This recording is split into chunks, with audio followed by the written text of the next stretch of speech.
Well, I need to tell you all something, and it's the most important thing I could ever say to you. In a little while, you'll know for certain that I'm putting my very life on the line and the safety of my family by sharing this with you. So I hope that buys me at least a few minutes of your precious time.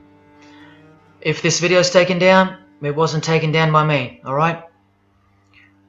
Now I'm partly doing this to wash your blood off my hands, because God saved my life on a midnight highway one fateful night for this very cause.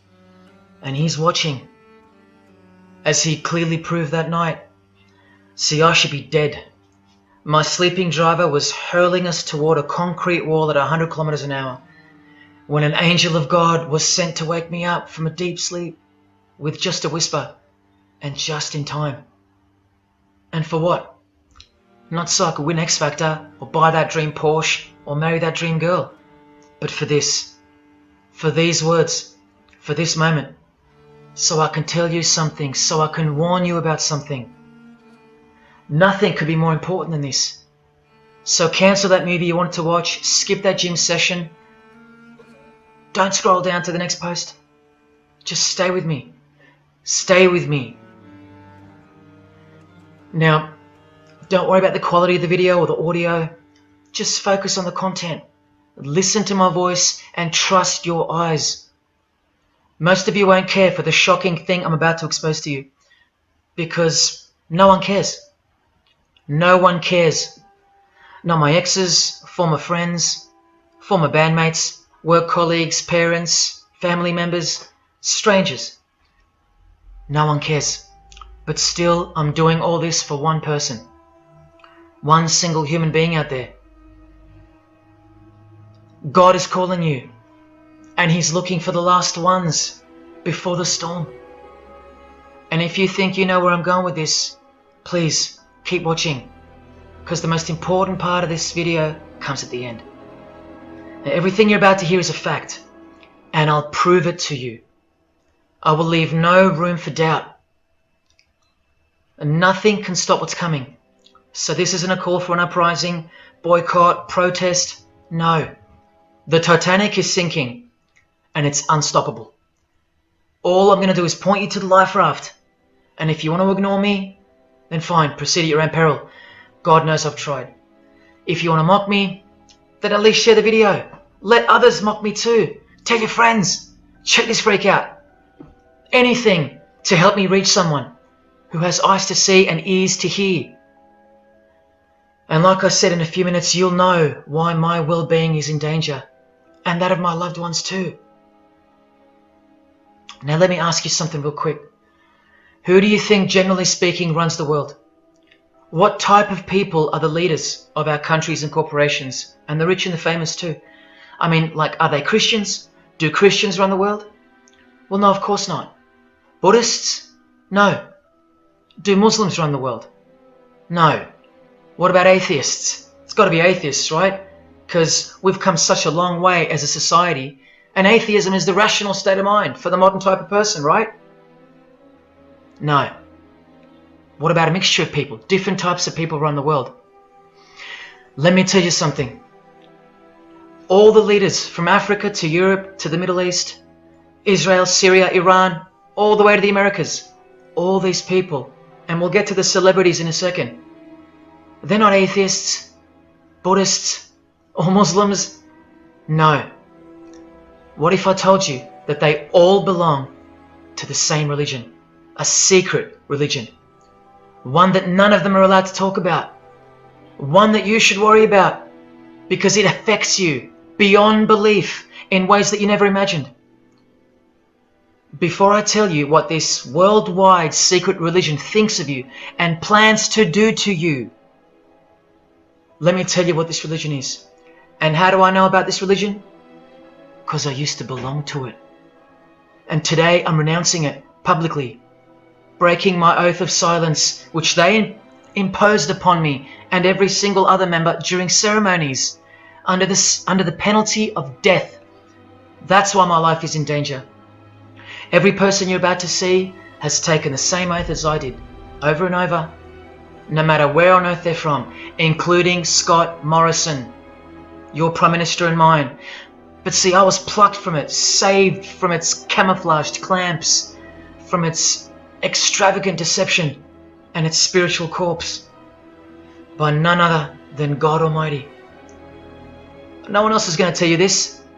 Not your favourite singer or politician, who more than likely also belong to this hidden religion. Nowhere will they speak because they love it. They love their lives. They love their success, the money, the worship they receive. And then there are those who have left but have never broken their oath out of fear. Trust me, you don't know who you're messing with here. The few that have spoken out, well, they lost everything. Or either their reputations and livelihoods are threatened or destroyed, or they're framed for a crime and end up in jail, or they're murdered and made to look like an accident or suicide. Now, just for the record, the God that saved me, which God was that? Jesus Christ, of course. The one and only. And He's the only one they hate, along with His disciples.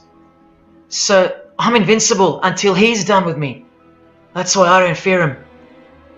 Now please don't let the name of Jesus scare you off just yet, because if you're an atheist, you're especially going to want to hear this. Christians and atheists are the most pathetic bunch in the eyes of this ancient religion, the one that rules them all. And I'm only going to show you the tip of the iceberg. And just like an iceberg, the full body of this secret religion continues down past the line of sight, beneath the ocean. It widens in mass and scope until it continues further into the depths, into ever-increasing darkness and invisibility, until it reaches its foundations, which is firmly established in thick blackness, completely unimaginable and not perceived at all to those who only ever get to see its tip peeking out of the ocean top, including most of its members.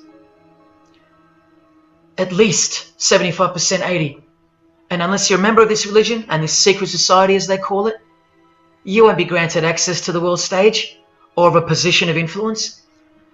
It's become a prerequisite for success now that they've gained pretty much full control and their members are in every place of prominence and power. So brace yourself for the truth that has been hiding in plain sight every day of your life, and for the mind-blowing, out-of-this-world climax to this video. Now look at this. There's a few different ways they display their allegiance. They don't do it often, and some don't do it at all.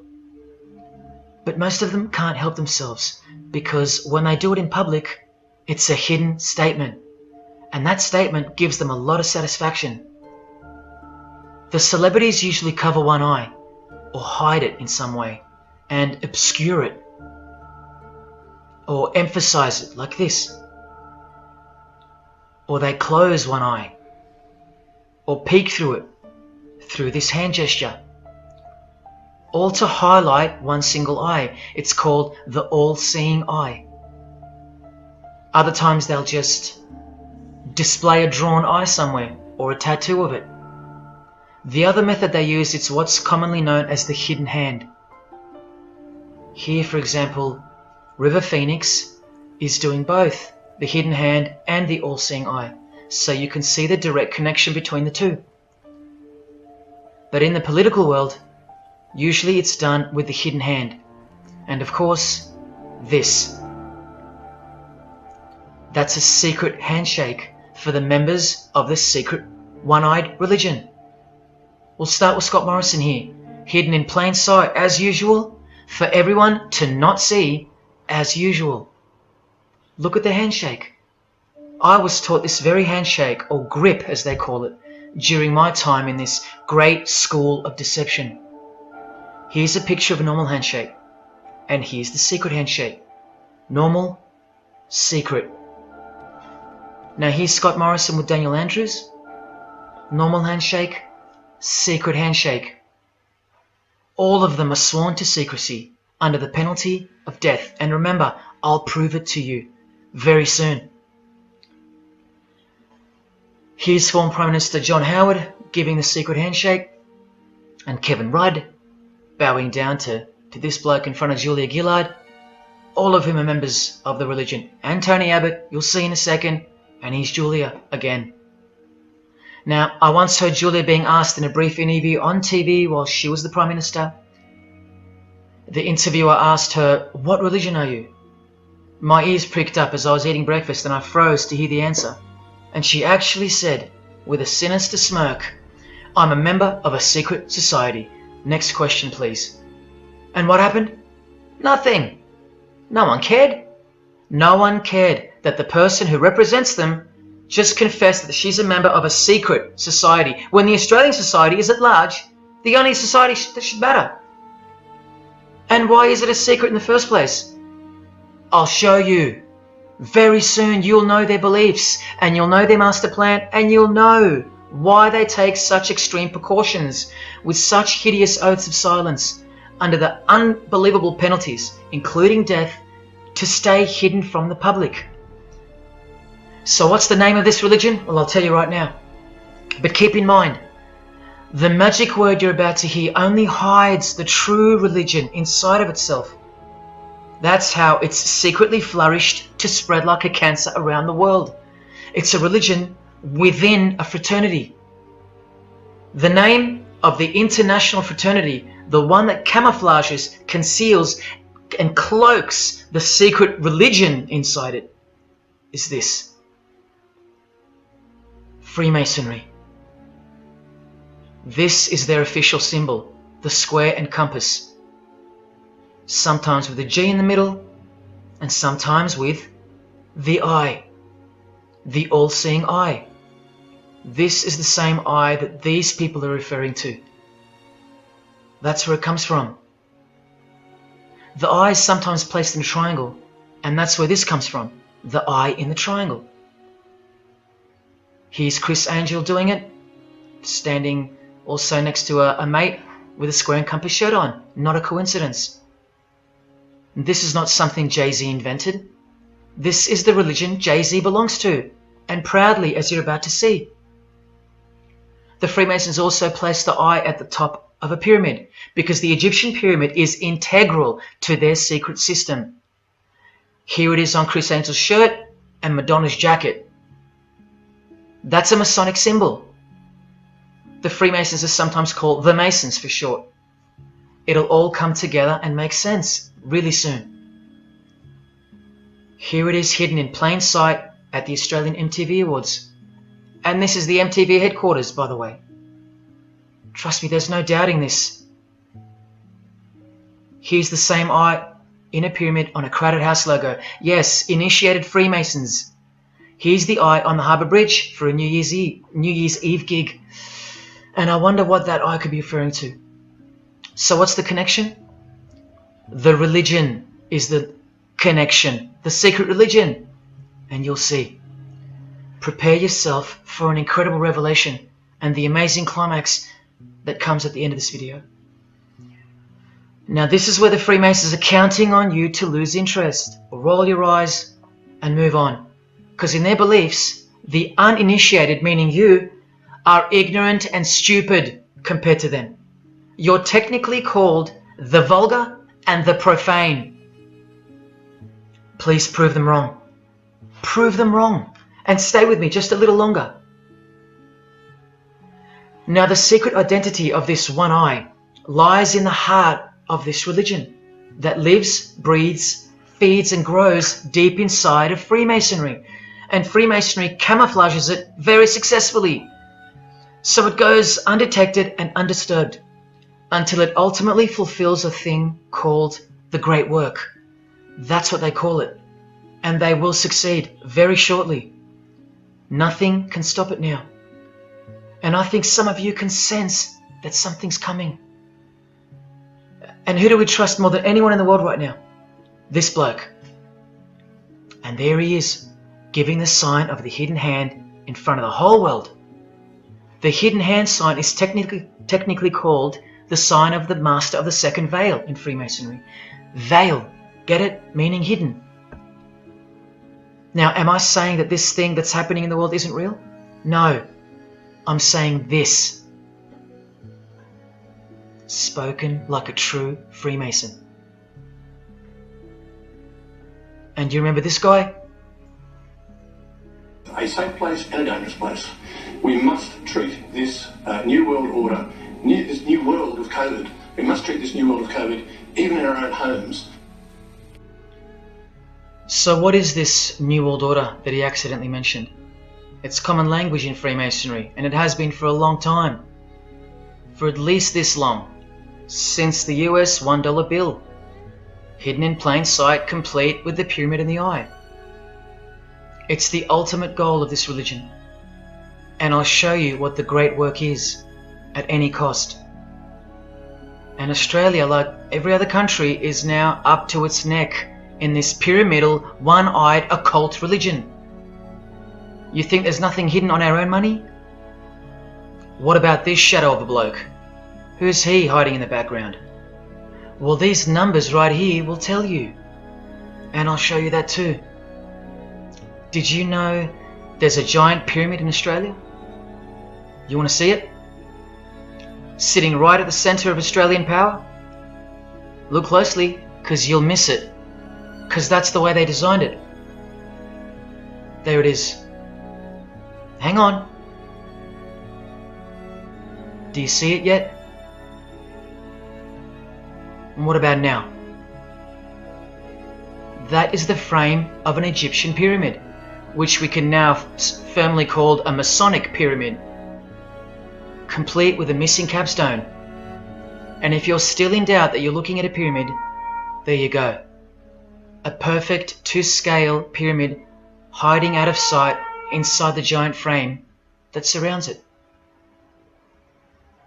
This is going to be so unbelievable to you that you probably won't believe it. Or if you're that far gone, if you really have lost touch with your own soul, you won't care.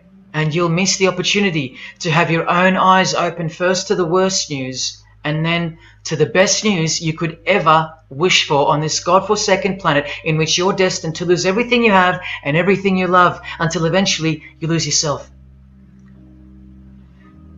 We have to establish what this religion that's hiding inside of Freemasonry actually is, and we will. And it's shocking, but it's reality. The symbol of the Freemasons itself is not what it seems. It's a squaring compass on the surface, but it conceals something that'll become obvious when I show you. But before we uncloak Freemasonry to see its true nature, its ugly face and its shameful nakedness, because I gave you my word that I'm going to prove it to you. This is the oath they have to take. This is the oath that I took. And your favorite actors and singers, just about all your heroes, just about, even some of your relatives, who probably have no idea what Freemasonry is or was, and why they took such gruesome oaths. So for those who are going to say, my grandfather was a Freemason and he was a great bloke, or don't the Freemasons run that retirement home? Just wait. Because I'm talking to Freemasons here as well. And don't you worry, they're going to come out of the woodworks. But they're all under the oath of secrecy. Don't forget that, no matter who they are. Adele, Neil Finn, Chris Angel, or Scott Morrison. The oath comes first. And here it is. This is taken from an official Masonic publication, not intended for the public. This is Duncan's Ritual of Freemasonry. In brief, I, of my own free will and accord, do hereby promise and swear that I will never reveal any of the secrets, arts, parts, point or points of the Master Mason's degree to any person or persons whomsoever. This I solemnly, sincerely promise and swear, under no less penalty than having my body severed in two, my bowels taken out and burnt to ashes, so no more remembrance be had of so vile and wicked a wretch as I, should I ever violate my Master Mason's obligation. So now you know what they think of me. I'm a vile and wicked wretch for breaking my oath. So how can anyone ever trust a Freemason when he speaks about Freemasonry? Unless you're speaking to a rare breed like me. Never reveal any parts, not even a single point, to anyone. Here's another penalty from another degree, this time from Richardson's Monitor of Freemasonry, a legitimate Masonic publication for instructing and laying out the ritual. binding myself under no less penalty than having my throat cut across, my tongue torn out by the roots, and my body buried in the rough sands of the sea. These are the penalties they swear to. And yes, the lodge has penal authority to execute. This is how they look when they're initiated. They have to remove all their clothing and jewelry, including wedding rings, crucifixes, the most meaningful things to them, no matter what. They have to go, because complete allegiance to the society is required. You're blindfolded at every initiation because you symbolize someone who lives in utter darkness before you receive the light of Freemasonry. And that light will become so obvious to you in a bit. The secret that is being unveiled by incremental degrees to the candidates in the lodge is staring us in the face in daily life. And that truth is pretty scary if all you know and all you have is this world. But they know much more than that. At one point, when the blindfold comes off, this is what you're surrounded by. Blokes dressed like this, holding swords to your face. And that's nothing compared to what comes later. So your own wife or daughter don't qualify for discussion in these matters, unless they too are initiated to the same level as you. So please don't tell me that your grandfather or your neighbour is a Freemason and that there's nothing wrong with Freemasonry. How would you know when they're under oath never to reveal anything to anyone? The whole successful system is constructed by the art of lying to the public and to their own members of lower degrees.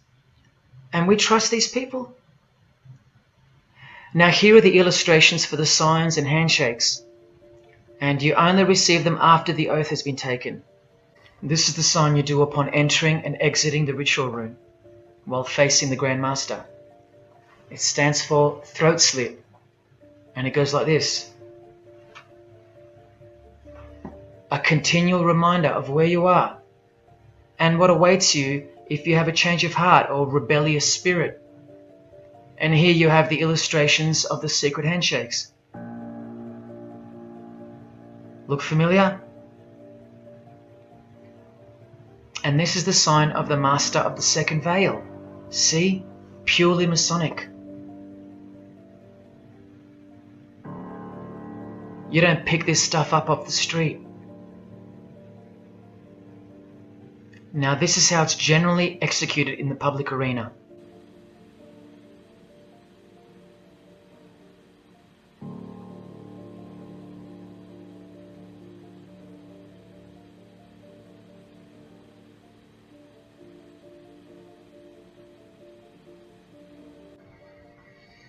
Sneaky, sneaky, huh? So when you see this, or this, you know for certain where it comes from and who they belong to. Look at Kramer on the front page of the privately circulated Freemason magazine, officially a Mason, like fellow brother Tony Abbott, and he's doing this. That's a direct link to the mysterious all-seeing eye of Freemasonry. There it is on the walls of the inside of a lodge room. So there's no reason to doubt that those who do this belong to this. This is another sign they do quite prominently. It's the sign of silence. This is from Richardson's Monitor of Freemasonry again, a finger over the lips. Now these signs are slightly morphed over time, so covering the mouth in a variety of ways is the expression of being bound to secrecy and silence. Silence or death, as Little Wayne here is portraying.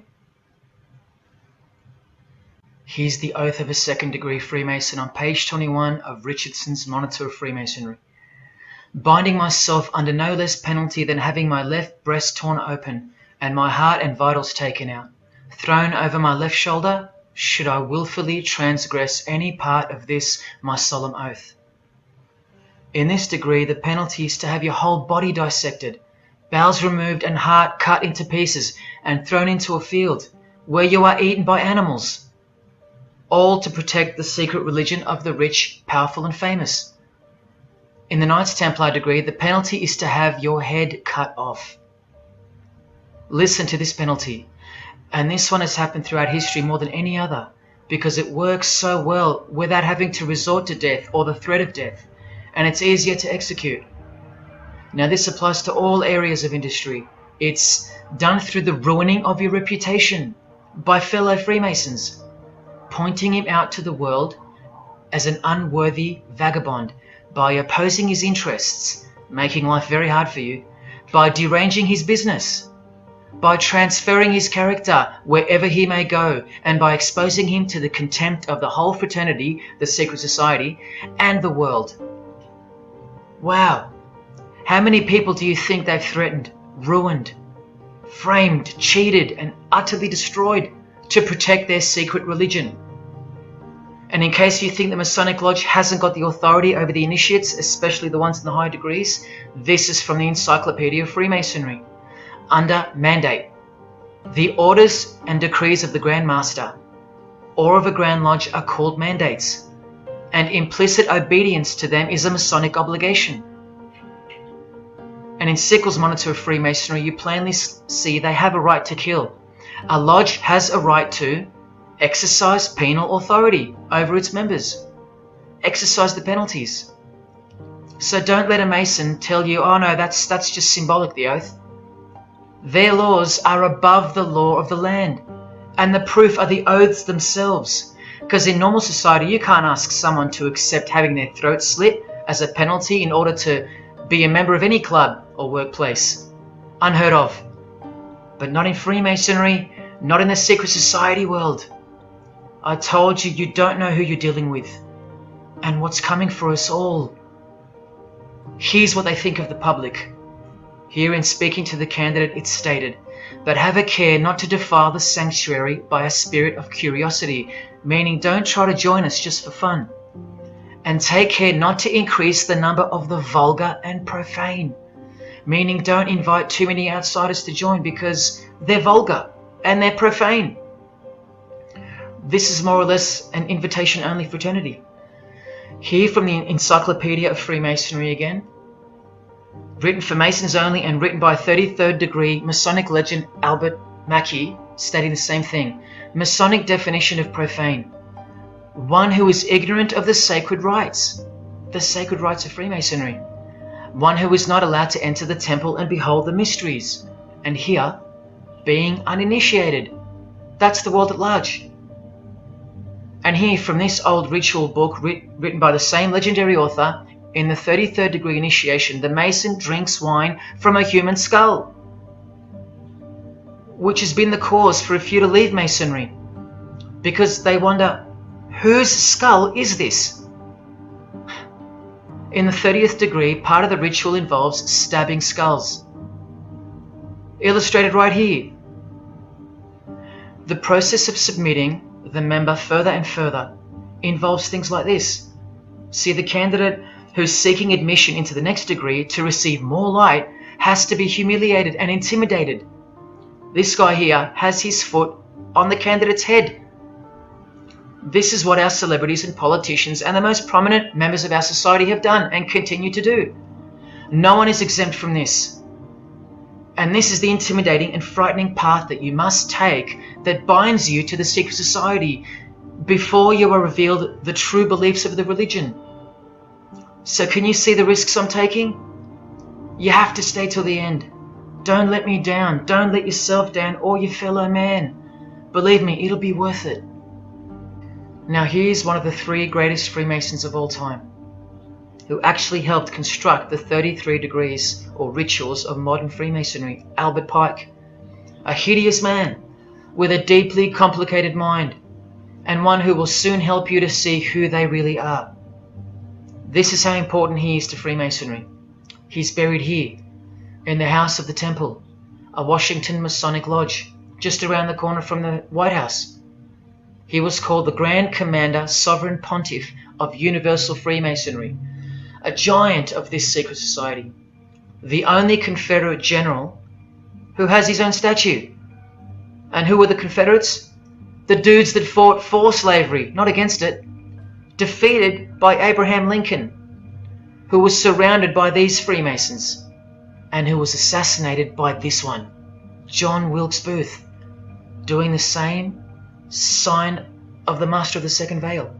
A Freemason assassinated Abraham Lincoln. Undisputable when you have the eyes to see. Now, Albert Pike writes in his colossal work, which some refer to as the Bible of Freemasonry, called Morals and Dogma, and on page 113 he says, "What can there be in common between the vile multitudes and the sublime wisdom?" That's what Freemasons possess, sublime wisdom. That's what their secret is. It's sublime. The secret I'll reveal to you. Now just quickly, here's Freemason Kanye West. Here he's giving the Masonic grip to his brother Mason Jay-Z. Look at the lapel he's wearing in this picture. It's the same double-headed eagle as on the front cover of the so-called Bible of Freemasonry, Morals and Dogma, written by the Grand Commander Sovereign Pontiff of the religion that Kanye and Jay-Z have been sworn into, and thus granted access to international success. His Christian conversion isn't what it seems, and you'll soon see what job he has to do. Now look at what else Freemasonry thinks of the uninitiated, from the words of the Grand Commander himself. The truth must be kept secret, and the masses need a teaching proportioned to their imperfect reason. I hope you're listening, because we're about to get going here. These truths were covered from the common people, as with a veil. There's that veil again. And the mysteries were carried into every country. Freemasonry was secretly imported from the East into the whole world to weave its web in the darkness to increase and advance its agenda. The sages, meaning the enlightened ones, always had an esoteric creed, unknown to the vulgar. And here he says, to the end that the vulgar herd, seeing, might not see anything, and hearing, might comprehend nothing. Are they right? Am I wasting my time, laying it all down for nothing? Because they know you so well? Your favorite celebrity and politician's secret religion is beyond the reach of the vulgar. Vulgar is what you are to them. He won't tell you. She won't tell you. And they won't tell you.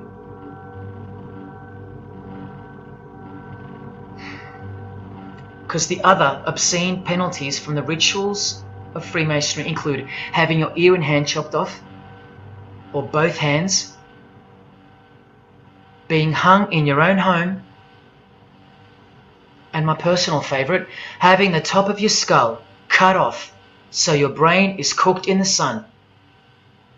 Now can you imagine what they're hiding? And then the ritual monitor goes on to illustrate the same secret handshakes and signs. Hidden hand, sign of silence. These people mocking us, sometimes to our face with their symbolism, while we respect them, admire them, and sometimes even love them and idolize them. All of them partaking in the same initiation rituals. To belong to the secret society, a prerequisite for success. To belong to the religion that gives you everything you want, everything your heart desires. While the Gospels teach accurately that the heart is wicked. Now here is a practical example of how Freemasonry comes first, even above the title of president. Here's a portrait of George Washington doing the sign of the Master of the Second Veil, and here, Freemason, before and above president. And if you think that's just by chance that they put the word Freemason above president, then here, read this genuine quote from Harry Truman. This should tell you how deep the consequences of Masonic initiation go and what lies deep within. It's Freemasonry above everything else. There's the Queen showing her allegiance over and over. And here's the Queen leaving a very special hospital with a very special nurse. And this was the Queen's father, fully dressed in his Masonic regalia, and that God-forsaken apron they wear, which also hides something, just like the square and compass. In fact, what the apron hides is what the square and compass really represents. And it's staring you right in the face. Can you see it yet? Prince Charles, handshake, hidden hand. Prince Harry, Prince William. And here is the Grand Master of English Freemasonry, Prince Edward, also in full gear. What a lovely looking chap. And now he's giving the Masonic grip in front of this stone that was placed there to memorialize his visit to Cape Town Lodge. And what about this guy? Prince Philip, husband of the Queen. Do you remember him saying this? Yeah, and here's the article in case you think he didn't. Initiated member. Do you slowly see what the Masonic mindset is? We are beneath them. And the craziest thing is, if they can turn you into what they think of you, then you deserve what's coming. It's a natural law. It's the law of nature. And I'll soon show you their real Bible, for lack of a better term, which justifies it all, and the one which guides their morals. And it makes a lot of sense, because the power of the deceptive phenomenon of Freemasonry lies in the fact that it contains real truth, intertwined with untruth. Now this actual book that guides their morals and plans, it isn't written by hand, and it's been around longer than the Bible. So they think it's purer, sublime as they call it. And it's the foundation on which the religion is built upon. And that Bible, so-called, that unwritten Bible, is the key to unlocking its secrets. I'm going to hand you that key. And it's all going to come together like a flood. So they're going to own it all by their own words and actions. And they're going to introduce us to a new system of life, but only after a number of shocking events take place, which I'm so close to telling you about. But first I have to tell you the name of the secret religion and the identity of the I. Now, for the few of you that think of hospitals and charities and nursing homes when you hear the word Freemason, a word which I soon hope to never speak again after this video, well, it's a front, a cover story, and like everything else in this presentation, I'm going to show you. This too is for the poor Freemasons that are going to have the call to make an appearance in the comments section trying to defend their beloved fraternity. This is 33rd degree Freemason Manly Hall, who was named Freemason of the Century by the Scottish Rite Journal in 1990. And you'd be surprised how many Masons have never heard of him, because they don't bother entering the Masonic library and searching out the mysteries themselves. These same Masons think they know something, and they parade themselves on websites and social media, calling people like me, oh, he's just an anti-Mason, anti-Mason. Blind fools at best, deceivers at worst. Well, the Freemason of the Century wrote in this book, and in this chapter, Freemasonry is a fraternity within a fraternity, an outer organization, concealing an inner brotherhood of the elect. One visible and the other invisible. The visible society is a splendid camaraderie of free and accepted men and women, enjoined to devote themselves to ethical, educational, fraternal, patriotic and humanitarian causes and concerns like hospitals and charities. But the invisible society is a secret and most august fraternity whose members are dedicated to the service of a mysterious arcanum arcanorum, meaning mystery of mysteries. Now I wonder what that could be. So once again, don't listen to the lost or deceptive Masons that'll come here trying to cheat you from the truth, telling you that I don't know what I'm talking about or calling me an anti-Mason. Because there you just heard it. There's a Masonry for the majority of Masons, and then there's the real thing, the secret religion, which should shock you when it's announced. These same lost or deceptive Masons also love to repeat, like parrots, that Freemasonry is not a religion. Well, what does the Freemason of the Century have to say about that? From this book, he writes, Masonry is essentially a religious order. Not just a little bit religious, but essential. And here, the iconic giant of Freemasonry says in Morals and Dogma, every Masonic lodge is a temple of religion, and its teachings are instructions in religion. So please, sit down, Masons, because Freemasonry is a religion. And soon, I'm going to tell you what it's really called. Now look at this from the same book, and speaking about fellow Freemasons being initiated in the lodge room. Part of the symbols are displayed there to the initiate, but he is intentionally misled by false interpretations. Their true explication is reserved for the princes of Freemasonry.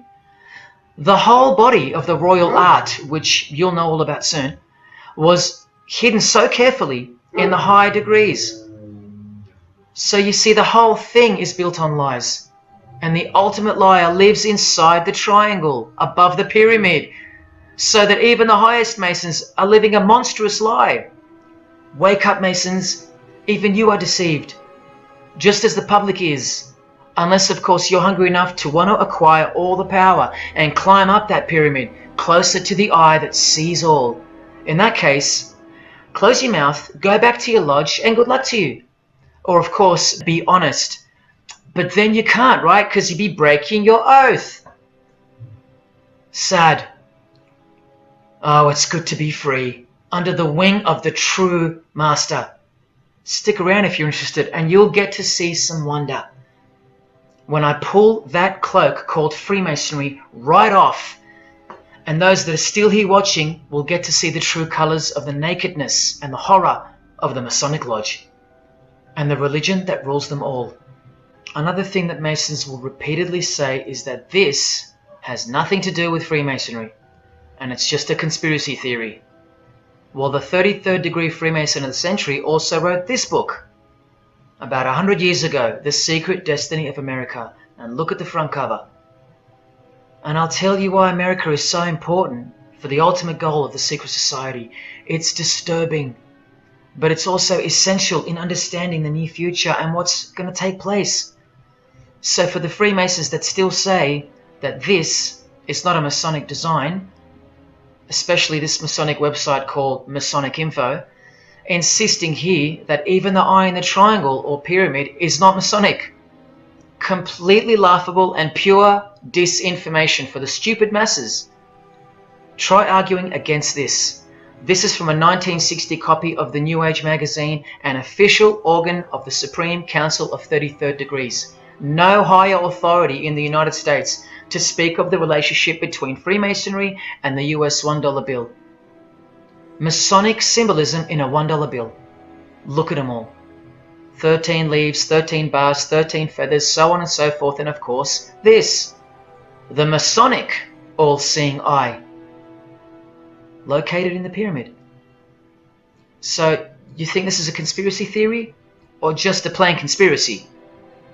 Well, here's JFK, yes, a Freemason, but one who had enough when he wanted to print money disassociated from the Masonic central banks, just like Abraham Lincoln, and he paid the price for it as well. Listen to the speech we never hear about in school. More proof that they control the education system here and everywhere. Please just have a quick listen to this. Ladies and gentlemen, the very word secrecy is repugnant in a free and open society, and we are, as a people, inherently and historically opposed to secret societies, to secret oaths, and to secret proceedings. For we are opposed around the world by a monolithic and ruthless conspiracy that relies primarily on covert means. I am asking your help in the tremendous task of informing and alerting the American people.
As I said in the beginning, you're just seeing the tip of the iceberg peeking out from the ocean top.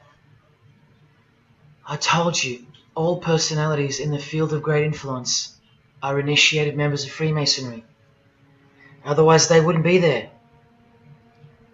Within 60 seconds of me telling you what international Freemasonry really is, I'll prove it to you. Unequivocally, within 60 seconds. And then I'm going to drive it home, and then I'm going to show you what they're planning with this new age they're implementing, and then the conclusion, which is by far the most important part of this presentation. So when you hear me tell you the truth in just a moment, don't switch off in disbelief because you can't believe that your favorite idol or whoever could possibly be involved, like you know them or something. You don't know these people. You do know that they're under oath never to reveal their beliefs to you. The vile multitude. It's time to trust your eyes now, not your feelings, especially after all that I've shown you. This is why the secret religion is so hidden. This is why it's so ingeniously designed through layers of lies upon lies, cloak upon cloak, and oath upon oath, concealing the truth for its chosen few. What is Freemasonry? What is the most secret yet most powerful religion in the world? Well, that's easy. We live in an evil, evil world. So there's only one religion that befits it. Freemasonry is Satanism in disguise. Now start the clock. From Morals and Dogma, prepared for the Supreme Council for 33rd degree. That's the highest degree in Freemasonry, and written by the undisputed heavyweight champion of modern Freemasonry, Albert Pike. On page 321, he boldly states, Lucifer, the light bearer. Strange and mysterious name to give to the spirit of darkness. Lucifer, son of the morning. Is it he who bears the light? Doubt it not. Did you hear that? Lucifer is God, and do not doubt it. Come on now, stay with me. Here from the Encyclopedia of Freemasonry, written by 33rd degree Freemason, a beloved member of the craft, Albert Mackey. He tells us whose name represents the good principle in Freemasonry's secret worldview. Writing under the Masonic meaning of the word pentagram, he says that the pentagram, depending on its position, represents good or evil. See how he puts the positive aspect in the first position? Good first, evil second. Good or evil, light or darkness, victory or death, initiation or profanation, Lucifer or Vesper. Lucifer is good. Lucifer is light. Lucifer is victory. And Lucifer is true initiation. See, if you're not initiated, you're profane. If you haven't figured out that God is Lucifer, you're vulgar and profane. You're stupid, in their own words. That's the beginning of their big secret. God is the devil, and we're already in hell right now. Now from the Freemason of the Century, Manly Hall, and this will make it 3 out of 3 legends of Freemasonry stating the same thing. In The Lost Keys of Freemasonry on page 76, when the Mason learns that the key to the warrior on the block is the proper application of the dynamo of living power, he has learned the mystery of his craft. The seething, surging energies of Lucifer are in his hands. Do you see? The world's hidden religion, with its universal one-eye symbolism, who was revealed slowly and by degrees only to its dedicated members, is Satanism, or Luciferianism as they prefer to call it. Now all the oaths make sense, don't they? Now all the rituals make sense. Now all the penalties make sense. And their secret signs and symbols and handshakes all make sense. While the bulk of Freemasons make the external image of the fraternity and know nothing of who rules over them and who or what they're protecting. But which craft do you think the Freemason of the Century is talking about here? Which craft? Which craft? Which craft? witchcraft. You need to slowly wake up now. Witchcraft is the royal art of Freemasonry, jealously guarded and reserved for the few. I'll show you clear as day that this is in fact true. This is the symbol of Satanism. And this is the symbol of the lodge of female Freemasonry called the Order of the Eastern Star. Look at that. Satanism, Freemasonry. Trust your eyes. This is the symbol of the Church of Lucifer, founded by a 33rd degree Freemason, which I'll prove. Look at the Masonic square and compass in the design. The Church of Satan and Lucifer, two sides of the same coin, nurtured and brought to an organized international level of power and influence by Freemasonry, in secret, and all done right under our noses. And if you think that your politicians or religious leaders or favorite idols can't be a part of this, you have to try and snap out of it, or suspend your everyday beliefs just for a moment, and I will clearly show you how it's not only possible, but it's actual. Please, I feel like it's now or never. If you don't get a glimpse of this now, then when? Who else is going to tell you this? When will you next be confronted with this? This is reality. And as much as you thought that ordinary people came into positions of power through hard work or concern for society or family connections, combined with brains and talent, that's not the case. That's the fantasy. This is the reality. They all go through Freemasonry. You think that Sam Worthington was so talented that he was picked over all those American actors to star in Avatar? Of course not. He was a Freemason. And so was the director, James Cameron, of the highest caliber. You have to remember that to them, Lucifer is good. Lucifer is the liberator. Jesus is the suppressor. Lucifer is pure love. Jesus is impure love. Lucifer left heaven for you. Jesus was crucified because he was a false Messiah. The world has always been deceptive, and we have been magnificently deceived. Here is an incredible example. Pay attention. This should blow your mind. Charles Darwin, the father of atheism and rationalism, was an initiated Freemason, doing the hidden hand of Freemasonry in this picture, and the vow of silence in this one. This would have remained unknown to us because no one's going to teach us this. But now we have the tools to see his beliefs, not through his words, but through his signs and symbols. I told you they can't help but to show off their religions, because they think we're stupid, vile, and ignorant. And I've proven that to you as well. So once again, are you going to prove them right by switching off and ignoring this? Well, unfortunately, more than 90% of you will. What I'm giving you here is priceless knowledge, because no amount of money or success can substitute its importance. And I'm risking everything but my own salvation to share it with you. If only for the few of you. Think about what you've just seen here with Charles Darwin, because I don't know if you got it. You cannot be accepted as a candidate of Freemasonry unless you believe in a supreme being, as exemplified here with Phil Collins, speculated by some to be an atheist, but this seems impossible because, being a Freemason, he has to believe in a higher power, or more accurately, supreme being, and I can personally vouch for that. And look here in the Masonic Oath itself. The candidate says, "I will not aid or be present at the initiation of an atheist, a madman, or a fool." Freemasonry believes that to be an atheist is to be the equivalent of a madman. And they're right. Yet while they propagate atheism around the world, in universities and schools, Charles Darwin himself was a believer in an intelligent designer, a supreme being. He had to be, because he's a Freemason. And that intelligent designer that gave birth to us is named Lucifer in the highest degrees of Freemasonry.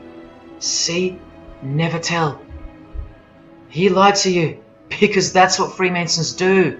The whole thing is a giant lie that was carefully constructed by mutilating the truth, because mutilated truths make the most successful lies. This is the secret to their success, a lying tongue and a lying spirit from the 1st degree to the 33rd degree, to each other and to us. I've proven that as well. And what did Jesus, how did he describe their God? The father of lies. How accurate. The one who comes to cheat, kill and destroy. How accurate again when I tell you their plans. Look here, Charles Darwin is noted as an influential figure by the Satanic Temple. And proof for them, apart from the intelligent design that is all around us, that Lucifer is real and that he's the god of this realm, is the power of witchcraft or magic. Magic works because there's a hierarchy or a pyramidal power structure in the spirit realm, a realm devoid of any love for you. And these spirits can be conjured up and summoned by the practitioners of the royal art of Freemasonry. They ask for something in return, however. Listen to Bob Dylan, a Freemason. Hidden hand, one eye symbolism. Out here doing these songs, you know, you're still on tour. I do, but I don't take it for granted. Why do you still do it? Why are you still out here? Well, it goes back to the destiny thing. You know, I made a bargain with it, you know, a long time ago, and I'm holding up my hand. What was your bargain? To get where I am now. Should I ask who you made the bargain with? with the chief commander. On this earth? And in this earth, and then in a world we can't see. How does one communicate with Bob Dylan's chief commander, Lucifer? By the jealously guarded royal art of Freemasonry, witchcraft. This is from the Encyclopedia of American Religions. Secrecy is bolstered by a system of initiations and degrees, the Freemasonic system. The material which is kept secret is the magical knowledge of the group.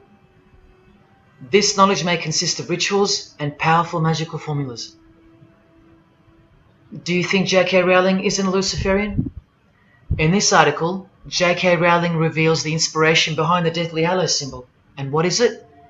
The Masonic squaring compass, with the one eye that all the celebrities mimic. That's the inspiration. They're all members of the secret society. If you think that doesn't prove anything, here she is with her new tattoo. It says Solve Coagula.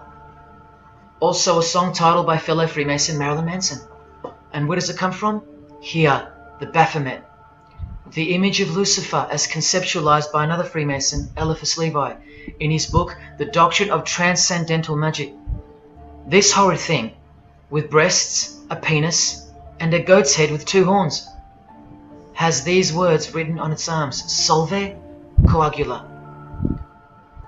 The impact of the meaning of these 2 words should disturb you to soberness when I tell you about them. Because apart from other things, they involve the process in which the new system will be implemented at unbelievable cost to you and I. Here's a statue of the Baphomet at the temple, Satanic Temple, complete with 2 little kids admiring it. That's J.K. Rowling's religion, Satanism. The secret religion for the highly evolved and the highly successful. Welcome to the real world.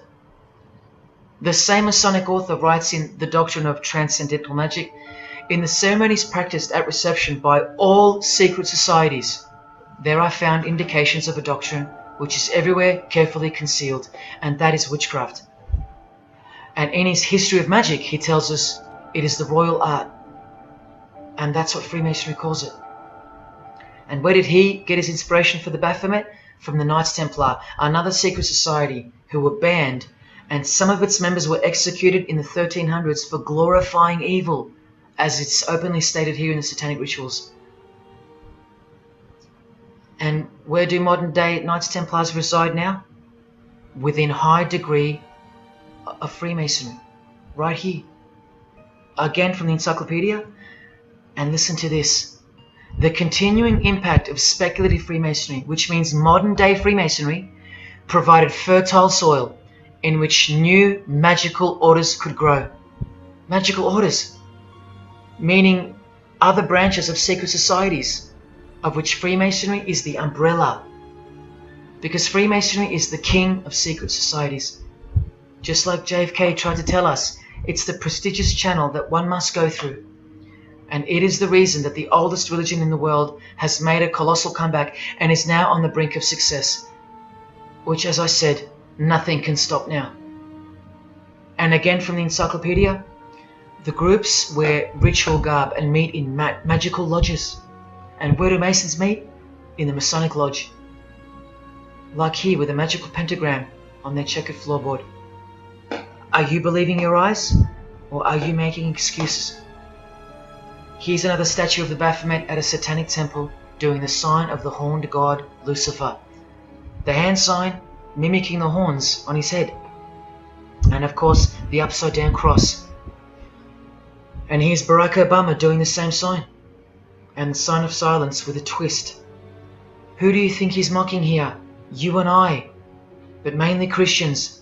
Because Christianity is the one force that has stood between you and the inconceivable horror that is awaiting us and is on its way. Here's an article on Barack Obama, and that's his hands adjusting his presidential seal. And there's his Masonic ring, and the sign of the devil's horns, over and over. Freemasonry and Satanism are intertwined. Look at these Masonic politicians throwing up the devil's horns. George W. Bush. Look how sneaky and sinister the look on his face is here. And the manner in which he's delivering the sign. In front of the whole world. Is he a fan of rock music? Is he saying I love you in sign language for the deaf, like some people like to say? This is his fraternal order called Skull and Bones, also known as the Order of Death, where you lie naked in a coffin with what's called a temple prostitute during initiation. Clearly a Masonic order, with this guy displaying the hidden hand of Freemasonry. In Stanley Kubrick's last movie before his death, he's telling you that all prominent members of industry, including politics, as the movie goes on to show, are members of a satanic secret society. In it, he shows the members engage in an orgy and feast after the ceremony of dedication to their horned god. To identify which secret society he's referring to, he leaves the clues in the artwork. Not once, not twice, but 3 times. The One-Eyed Religion. And who do you think the title of the movie is dedicated to? None other than the stupid, ignorant, and uninitiated masses watching the movie. And you know it now. He knew that when we'd leave the cinema, we'd be commenting on the performance of Tom Cruise, or giggling about the orgy scene, or just being disappointed because the movie went too long, or some other meaningless critique, with eyes wide shut. Look at the cover of his other movie, A Clockwork Orange. The eye on top of the pyramid. And on his shirt, the word devil in Italian. Let me take it up a notch, in case this isn't registering. Listen to the founder of the Satanic Church, Anton LaVey, tell us in his book, The Satanic Rituals, which is a companion to the Satanic Bible, Masonic orders have contained the most influential men in many governments, and virtually every occult order has many Masonic roots. This is back in 1972 he said this. Now 40 years later it should read all governments, not many. And why is the founder of the Church of Satan talking about Freemasonry, the most respectable and charitable fraternity in the world, that no one seems to talk about and that we never hear about in school? This is why. Because the Satanic Ritual is a blend of Gnostic, Kabbalistic, Hermetic, and Masonic elements. That's crazy, because Freemasonry is a blend of Gnostic, Kabbalistic, and Hermetic elements too. Any Masonic writer will confirm that. But how can that be? Because Freemasonry is Satanism in disguise. On page 106, every rite of the Black Order employed Masonic principles. Every rite of these Black Orders, one of which was called Freunden von Lucifer, which translates to Friends of Lucifer. And guess what? There are numerous manifestations of Satanism in Masonic ritual, including the goat, the coffin, and the death's head. Please awaken, O sleeper, and let the glorious light of the truth dawn upon your sleepy eyes. How did Freemasonry get away with this? Just like Jesus, the greatest enemy of theirs, said they would, by dressing the wolves as sheep. A satanic underground carefully cloaked in Christian trappings. That's how Freemasonry got away with it. We can't find out about it because they run the media and the education system clearly. John F. Kennedy was brutally assassinated after he attempted to inform us that we are opposed around the world by a monolithic conspiracy. Did he know that Lucifer was the god of Freemasonry? I don't know. The Grand Master of my lodge, who was the mayor of the city, was a 32nd degree Freemason. That's one short of the top, one short of the true beginning of the secret religion, and he had no idea what Freemasonry really was. After 42 years in the lodge, they never invited him into the 33rd degree initiation because he couldn't see past the Christian trappings, as they were designed to do exactly that, trap the Christian, or trap anyone else who was too sensitive to behold the truth. Thus, Freemasonry could halt their progress at any time without suspicion, because it's a rare thing to reach the 33rd degree, and every Freemason knows that. So that there are no rude awakenings that take place with those that aren't ready to embrace Lucifer as the true god of Freemasonry and the world. This is an ingenious system, birthed by what must have been demonic inspiration. Anton LaVey says that this ingenious system I speak of serves as a rudimentary screening process for organized Satanism. Exactly right. It's a filtering process, as I've said earlier. An international filtering process from which men and women are picked and permitted to enter the world stage. And I'm saying all this for those who naively think that politics and magic ritual do not mix. That's the founder of the Satanic Church. He admits that. Admissions that were never heeded because no one cares. How else did the Freemasons pull the wool over our eyes? The companion to the Satanic Bible tells us that as well. By filling the world with fools. And who's the biggest fool in the eyes of Freemasonry? An atheist. From the Encyclopedia of Freemasonry. One who does not believe in the existence of God. Such a state of mind can only arise from the ignorance of stupidity. All this time, you're laughing at Christians, and the Freemasons are laughing at you. Here's Brad Pitt, wearing his Masonic ring and covering his eye. Now here's a genuine quote from Brad Pitt, the Freemason. In short, I could really try on something different for myself. That was Satanism. It's working out really well. I made a pact. That's why. You don't believe him? Bob Dylan does. And the hand sign they all do. Allow me to show you what it symbolizes. And now that you know what you know, it should make sense to you. It stands for 666. Yes, indeed. Satan's number, foretold by Jesus Christ. Now just hang on, let me prove it to you. Here it is for all to see on this shirt design, worn by Guns N' Roses guitarist Slash. See the I in the middle of the 6? Repeated 3 times? That's 666. In this one, the design in the shirt is clearly demonstrated by the person wearing it. Another example, the hand sign with 3 6s on the shirt. Here's a movie poster, the hand sign and the 6 on his lapel. Connect the dots. Here's Don Cheadle, the hand sign, and here he covers one eye with the dice. What's the number on the dice that he holds toward the camera? 6. There's literally 3 6s that manifest in the hand sign itself, like this. That's why they do it. Here's Drake with the most obvious example, holding up the hand sign with the all-seeing eye of Lucifer on his bicep. And here, blatantly connecting the 6 to the hand sign on the artwork to one of his songs. The hand sign over one eye, obviously signifying a 6. This is proof.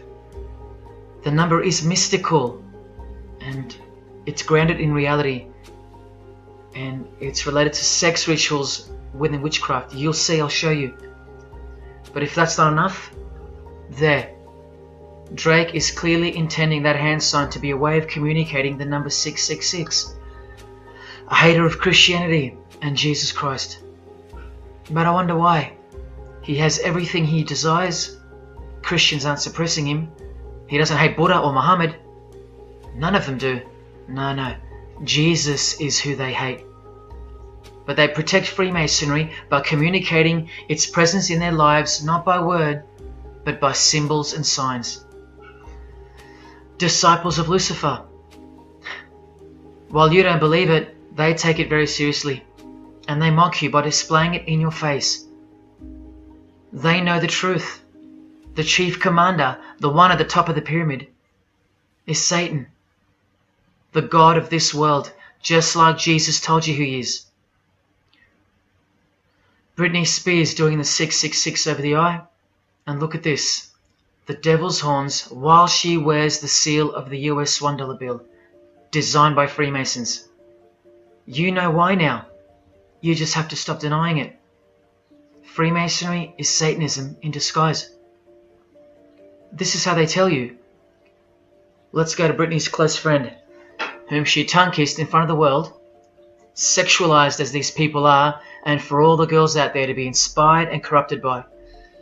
Madonna, wearing the same Masonic design as Britney.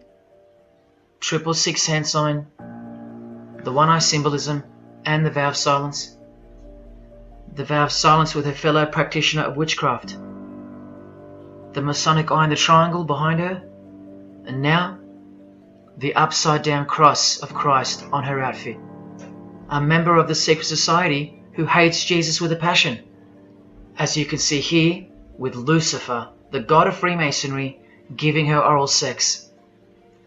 Deep despisers of Christianity. Are you wondering why yet? The sign of the devil's horns here, meaningfully placed and done with precise intent, like with all of them. And here teaching her poor children to follow in her footsteps. Truly only God knows how many young people she's perverted in her career, all orchestrated by Freemasonry. Here's the founder of the Church of Satan again, Anton LaVey, showing the horn sign. The horned god of the witches, as illustrated by Una Woodruff in her book Witches. And here, with a member of the Agora sect of Hinduism partaking in a ritual of the oldest religion of the world. She's drinking blood here from what? A human skull. Sound familiar? That's right. That's what all the high-level Freemasons do, except they use wine, until they themselves are invited into the secret religion. It's ritualistically done to gain magical abilities, not a myth. And look at her hand sign. It's also known as the El Diablo. Do you still think this hand sign is a joke, or it's misunderstood or misrepresented by people like me? Look at the cover of Anton's other book called Satan Speaks. Look at the eye. He has one eye emphasized. Can you see? What about the image of Lucifer in the Satanic temple? Look at the right eye. It's darkened. You ready for this? From the Bible. And this passage is thousands of years old. Woe to the worthless shepherd. His right arm shall be completely withered, and his right eye shall be utterly darkened. Where do you think this hatred for Jesus comes from? Do you think it's because we've outgrown it? Or because it speaks the truth? Who do you think this worthless shepherd with one eye darkened is? And who said, I am the good shepherd? Who said that? Jesus Christ is the good shepherd, not the worthless shepherd with one eye. You think this is all just a coincidence? Just hang tight a little longer and you will see some wonder. Here's Anton LaVey with Freemason Marilyn Manson, and here's Marilyn covering his eye. In case you forgot that this is the eye of Freemasonry, the international religion they all belong to. Here he is, giving the sign of the Master of the Second Veil, the hidden hand of Freemasonry, along with his Masonic ring. You know how many presidents and journalists and common men have tried to expose Freemasonry? Or get it shut down, get it banned? Well, those days are long gone. Marilyn Manson, the Freemason who tears the Bible into pieces on stage during his performances, he captured the fundamental purpose of Freemasonry's existence very well when he said in an interview with Spin magazine in 1996, "Hopefully I'll be remembered as the person who brought an end to Christianity," echoing the dreams of grandeur, just like his spiritual father. Now Kesha, one-eye symbolism of Freemasonry, the eye in the triangle, and the sign of silence. So she's a member. And behold, an inverted cross in her music video, inverted cross on her outfit, and a satanic pentagram on this outfit, just like the symbol of female Freemasonry. You think none of these Freemasons look like witches? Really? And none of these witches in the making? Remember, 90% of them don't know what they're serving, or what they're doing there, or why they're taking oaths of such silence and such penalty. Avril Lavigne does, showing her allegiance with the one-eye symbolism, participating in lesbianism in a video, influencing the masses, subtly stealing her innocence. And what's on her helmet?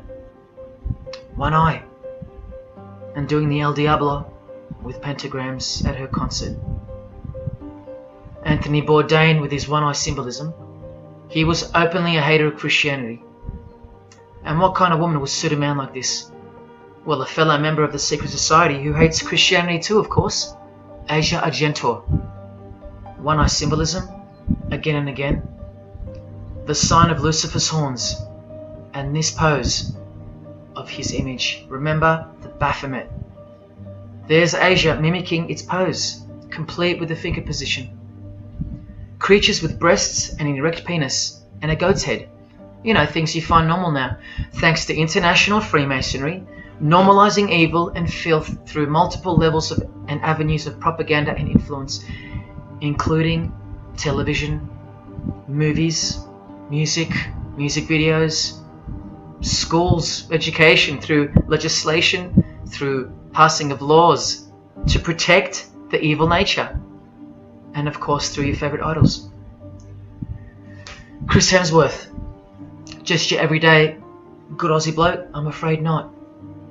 One-eye symbolism and the sign of silence, both of which mean he's taken all the disgusting oaths of Freemasonry under the penalty of death, thus catapulting him over the competition, never to promote Christian values or Jesus Christ again.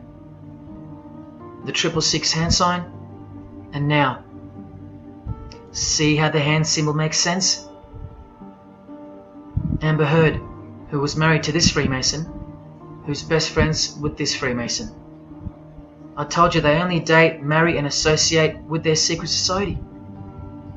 Here with the 666 over one eye, and this tweet. I think it's a tweet, I don't know.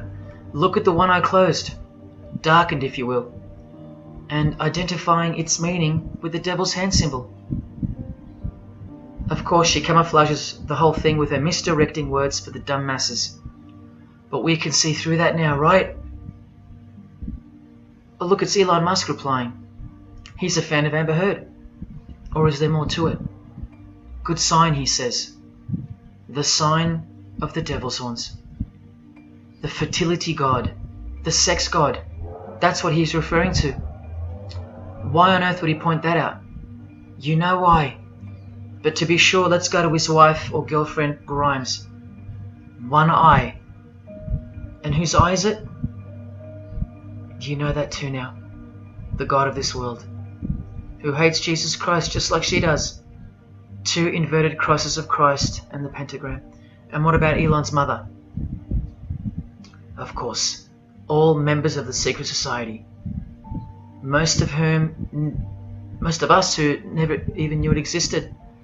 Blink-182, initiated member with some of his secret brothers from the lodge. Vow of silence. Sign of the devil. Cyndi Lauper, all-seeing eye. Vow of silence. the sign of the god of this world. Christian Bale, who thanked Satan at an award show, doing the sign of the master of the second veil, the hidden hand of Freemasonry. Ashley Tisdale, all-seeing eye, social media post, and hanging out with her boyfriend, who proudly wears the Satanic cross. You think they belong to the same religion? Of course they do. Bonnie Wright, one eye and the Satanic horns. John Cleese, I include him here because he's a well-known hater and mocker of Jesus Christ and Christianity. He got rich off it, and he's a proud Freemason, showing his allegiance. Motley Crue, Nikki Sixx, Tommy Lee, Vince Neil holding a cross upside down, and their album cover. Secretly Freemasons under oath while promoting Satanism in the open, doing their job and influencing the masses to hate Jesus and Christianity and to live a life of sin through seduction of their music. Secret Society member Jimi Hendrix hiding one eye and telling you about the secret powers of music. Nirvana, Kurt, bass player Chris, Dave Grohl, Dave and Jack Black making the sign of the pentagram, a geometric tool used in the magical curriculum, and Dave wearing his upside down cross. Hard to listen to all those beautiful songs he's written now. Courtney Love and her daughter glorifying the symbol of Satan, and Nirvana discovering something on a road trip while covering some numbers up. Proud Satanists, all secret Freemasons. Here's Quentin Tarantino. Now that we know what we know, can you see through this picture to reach its true meaning? The all-seeing eye, whose identity is revealed by the hand gesture, which is 666, with the vow of silence and throwing up the devil's horns, which I hope you can finally see means something. Share. Can this get any more obvious now? The sign of the vow of silence being made with the sign of the devil, telling you that the secret which isn't to be spoken of is Lucifer, right there in front of you, speaking through signs and symbols, like Confucius said, signs and symbols rule the world, not words nor laws. Cardi B, I just want you to see a few connections between the one-eye symbolism, the 666 hand sign, and the horned God symbol. Eddie Izzard, all-seeing eye, hidden hand, and mimicking the horns of the Masonic God. Oh, but men love the darkness rather than light, as the scriptures put it so solemnly. Look at how precise that statement is, with high-ranking Freemasons loving the darkness so much that they define the darkness itself as light. Watch. In MasonicWorld.com, an article by Worshipful Master John Alexander, who has journeyed from the lower degrees to the high and sublime degrees. This is the religion of our leaders and celebrities, so listen. He writes, every ritual from the high and sublime degrees that I've ever read contains the statement, I beg you to observe that the light of a Master Mason is darkness visible. I put it to you, brethren, that this is the most accurate description of Masonic light that you will ever find. Think about what you just heard, because this is what they learn. Masonic light is darkness. And this is before they enter the real religion of Freemasonry, Satanism. That's why in the high degrees the ritual states to the candidate, I beg of you to observe, meaning to ponder, to contemplate what they mean by the statement. My 32nd degree Grand Master, he never understood. And they don't push you, remember? It's all a screening process to weed out the weaklings who can't handle the truth. The truth that this is how the all-seeing eye sees things. Evil is good and good is evil. Look at what he says immediately afterwards. In keeping with our normal Masonic practice of burying our important truths deeply, the ritual sets out to immediately disguise this truth. Usually people bury their lies, but Masons bury their truths. Because their truth is that God is the devil and that we are in hell. So everything has to be flipped on its head in order for things to make sense in this place where lust creates life, where might is right, where compassion is weakness, and of course, in order to succeed. Look here, with another Freemason of the highest degree, Helena Blavatsky. She writes in her book, The Secret Doctrine. Doctrine means belief. So the book is called The Secret Belief. The Secret Belief of Freemasonry.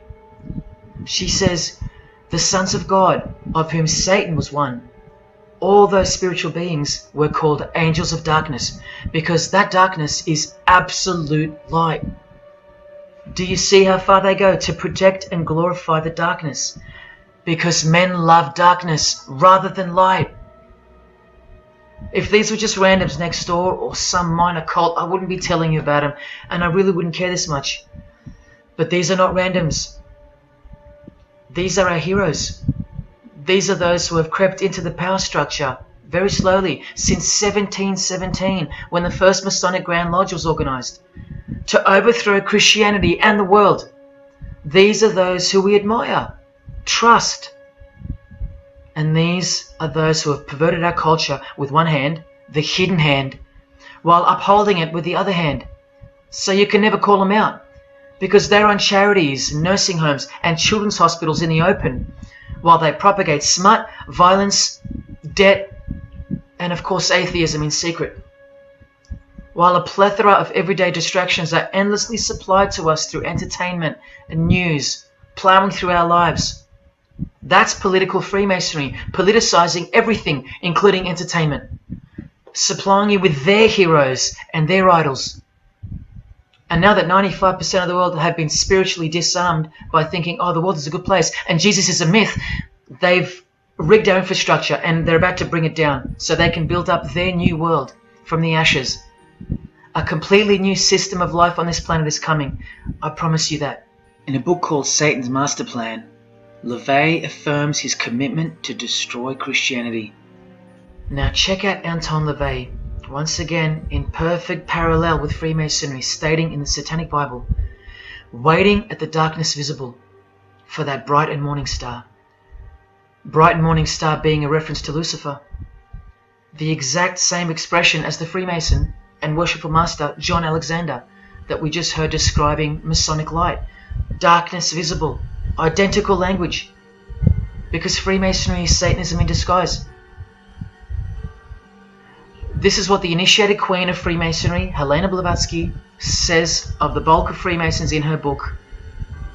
The knowledge of their members about the full signification of their symbols is nil. And that's of course true to the Freemasons listening. How do I know she's a Freemason? Because her diploma was reproduced on page 66 in Freemasonry Universal, Volume 5, Part 2, in the Autumn Equinox, 1929. And also because she's displaying the Masonic penalty sign, like all these Freemasons. Drew Barrymore, all-seeing eye, vow of silence. And see, the symbol of her secret god. Elijah Wood, one eye, hidden hand of Freemasonry, and the devil's horns. Sammy Davis Jr., the eye of the Freemasons is the all-seeing eye of Lucifer. Because here he is with Anton LaVey, the founder of the Church of Satan. So when you see him hanging with other celebrities like Bill Cosby, can you be sure that they belong to the same religion? Sure you can. I told you they don't hang out with the uninitiated. You think the Rat Pack weren't Freemasons? Well, here's their leader, Frank Sinatra, doing the hidden hand.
introduced to the music industry. I swear I wanted to be like the Amy Grant of music. Yeah. But it didn't work out, and so I sold my soul to the devil.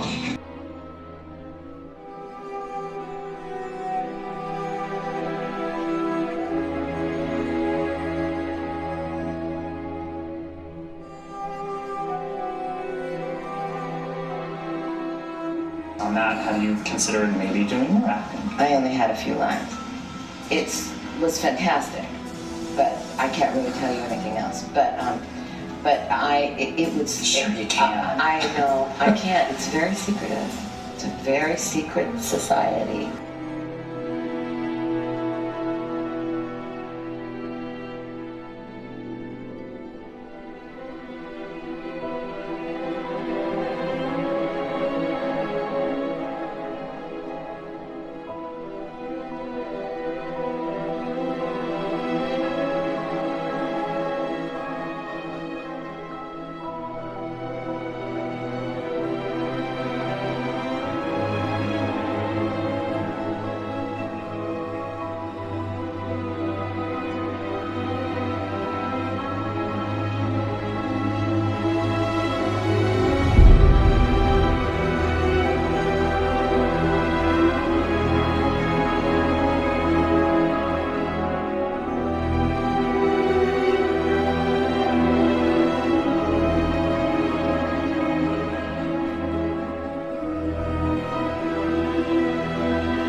And I'm like, if you don't get this right now, I swear to Lucifer, I'm gonna.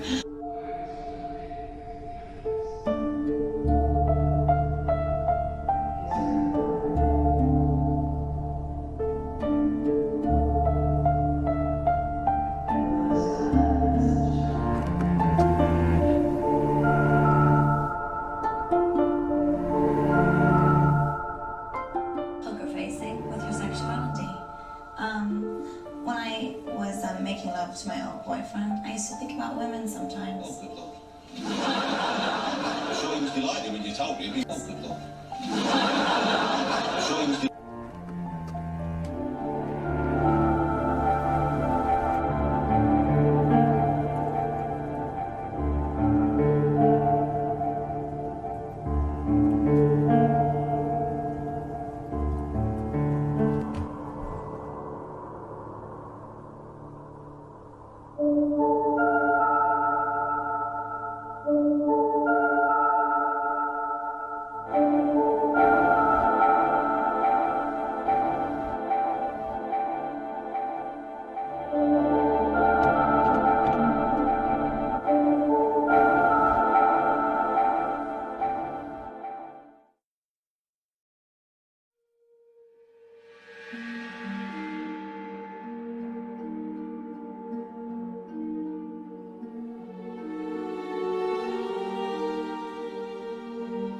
You may feel a small prick.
Celeb, and I'd like to thank you, Tim.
there is a fork in the road that's approaching you.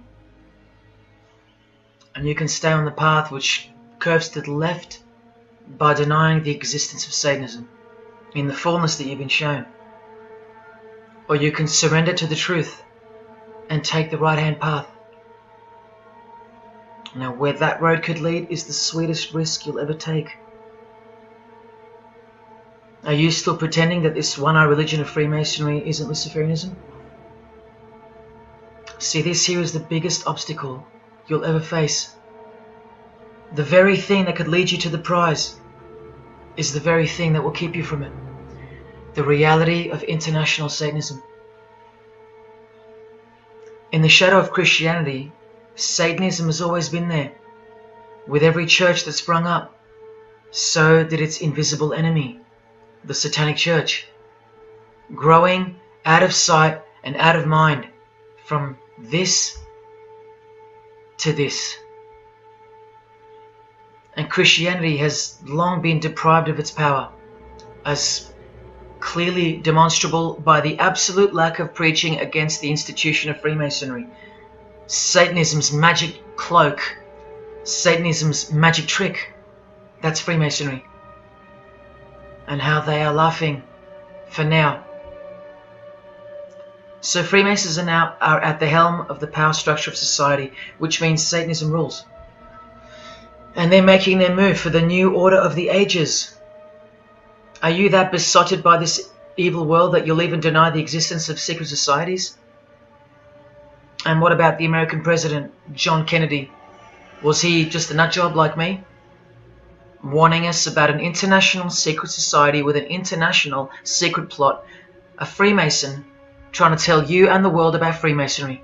Shot through the head. I've shown you who they are. I've shown you how they successfully operate with degrees of initiations and horrific and illegal oaths of secrecy. And I've shown you why they are a secret society. I've proven it to you. And only now that I've done that, I can show you in this many minutes what the shocking new order that Freemasonry has so cautiously been guiding us toward actually looks like. And of course you won't believe that either. By now there's a 98.5% chance that you belong to the world. And in that case, the world can do, will do, and is doing whatever the hell it wants to with you. And when all you have is the world, you'll do anything to hold on to it. Christian or not, most of you will follow this world straight to the slaughterhouse in the name of peace, safety, and progress. Clinging to it, because all you love is inside it. Blissfully ignoring people like me warning you of who's really in charge of it. Men, women, actors, singers, businessmen, and politicians, all interlocked, whose God is named Lucifer. You've seen it with your own eyes, but now you can hear it with your own ears from this 33-degree Freemason in person, just in case the Masonic literature wasn't enough for you. Define Lucifer for me. Pure, virtuous, wholesome, innocent individual that's out to help people. Lucifer is? Yeah. Say that again. Lucifer is a pure, holy... Virtuous. Virtuous. Now, is he the Lucifer that God created? That's the same one. Oh, man, this is great. I'm going to put this on the internet. Oh, God bless you, brother. Because that's exactly what the Shriners and Masons teach us, that Lucifer is light. No. And you're about those hospitals? You know what, sir? Jesus said, many will say to me on that day, Lord, Lord, we did not do these good deeds in your name. And you'll say, away from me, you workers of iniquity. I never knew you. Jesus said it? In Matthew chapter 5. You've been bred from childhood to fall for the biggest lie ever told, that Satan doesn't exist. And if Satan doesn't exist, well then neither does Jesus. And while your heroes and idols know full well that they do exist. And when I say you've been bred from childhood, I mean just that. Walter Disney was a high-ranking Freemason. Here's a Masonic stamp dedicated to him, and his very exclusive Club 33, which stands for the 33 degrees of Freemasonry. And who's the god of the 33rd degree Freemason, Walt Disney? Or Walter hides the answer in plain sight, because that's what Freemasons do. Firstly, the God of Mr. Disney is wicked. See how they veil evil with a cloak of innocence? What does the word veil itself conceal? Secondly, Walter's God is horny, symbolized by the horned god of the witches. And we all know Walt Disney loves magic, which is witchcraft. So the depictions of sex are hidden in plain sight as well. Remember, lust produces life, not love. So lust is purity, lust is love, for the high degree Freemason. And thirdly, he hides the number of his God's name in the open as well. No, that's not a 666 he's seeing interwoven in the design. That would be ridiculous, wouldn't it? Not even when they separate the sixes from the name, all three of them, and place them together for you like this, in plain sight. No, not even then will people see. Do you think things are any better 50 years later? Here's the Eye of Lucifer in the Nickelodeon channel, and his lightning flash. Remember what they actually believe about Satan. From Freemason Helena Blavatsky's book, The Secret Doctrine, meaning the secret belief. Who is Satan? He is the angel who was proud enough to believe himself God, brave enough to buy his independence at the price of eternal suffering and torture, beautiful enough to have adored himself in full divine light, strong enough to still reign in darkness amidst agony. Helena Blavatsky is suggested as recommended reading by the Encyclopedia of Freemasonry right here. And the Grand Pontiff of Universal Freemasonry, speaking of Lucifer, Satan and the Devil on page 407, writes that to the initiate, the devil is the instrument of liberty or free will. That's who Lucifer is to them, okay? To show you how little you know of who you're dealing with and the extent of this religion's influence and power, not to mention their plans, let me jump ahead for a minute. Watch this. This is Lucius Trust. The Lucius Trust is a non-for-profit service organization incorporated in the United States in 1922, and their objective from Lucius Trust website, dedicated to the establishment of a new and better way of life for everyone in the world, based on the fulfillment of the divine plan for humanity. The divine plan. A new way of life. Like a new world system. Like a new order. Now you want to see who they work for? The Lucius Trust has consultative status with the Economic and Social Council of the United Nations. The United Nations, the UN. They consult the United Nations of the world. They advise the United Nations of the world. Now look at this. The Lucius Trust's publishing company was founded in the early 1920s as Lucifer Publishing Company. The Lucius Trust says that the name was probably chosen to honor Lucifer. What on earth does a modern day consultant to the most powerful and progressive force engaged in uniting all nations under one banner, the UN, have to do with the fallen angel of the Holy Bible? The one that Jesus Christ told us would manifest on earth as a world ruler, to deceive the whole world into a new world system. Yes, that angel. Why on earth would they honor that angel? Well, that's easy. They were founded by Freemasons. Incorporated into the United States by Alice Bailey and her husband Foster. Well, here's a book written by Foster the Freemason, The Spirit of Freemasonry, published by Lucius Press, also known as Lucifer Publishing. And one last thing, if you dig a little, you'll find an article on their website, The Esoteric Meaning of Lucifer, on a modern company website with consultative powers to the United Nations of all things. Wow, I really hope you're seeing this. In the article it states that the Baileys had enormous respect for H.P. Blavatsky, who stated in her renowned occult book, The Secret Doctrine, on page 245 in the chapter called Holy Satan. It is Satan who is the God of our planet and the only God. Then the article goes on to say that the Baileys sought to elicit a deeper understanding of the sacrifice made by Lucifer. Everything has been reversed. Evil is good, Jesus is the enemy, and Lucifer sacrificed himself for you, not Jesus Christ, the one who washed the feet of his disciples and the only one they fear. Modern progressive atheists do not influence world events, people. Satanists do. Remember the goal of the Lucis Trust? The fulfillment of the divine plan for humanity. Yeah, the divine plan exposed by Jesus Christ in the Gospels. Hence their war on the Bible and the abolition of it from the school system and even from modern Christian churches who dare not preach from the book of Revelation. Your most highly evolved and contemporary leaders of society secretly believe that in the theosophical perspective, the descent of these solar angels was not a fall into sin or disgrace, but rather an act of great sacrifice. They believe in the fallen angels and their revolt against God as revealed in the Bible, led by the devil, the chief commander of Freemason Bob Dylan, remember? These people make contact with these fallen angels, with the royal art of Freemasonry called witchcraft. Please stick around, let me show you that. How many solar angels does the Bible say followed Lucifer out of this heavenly realm?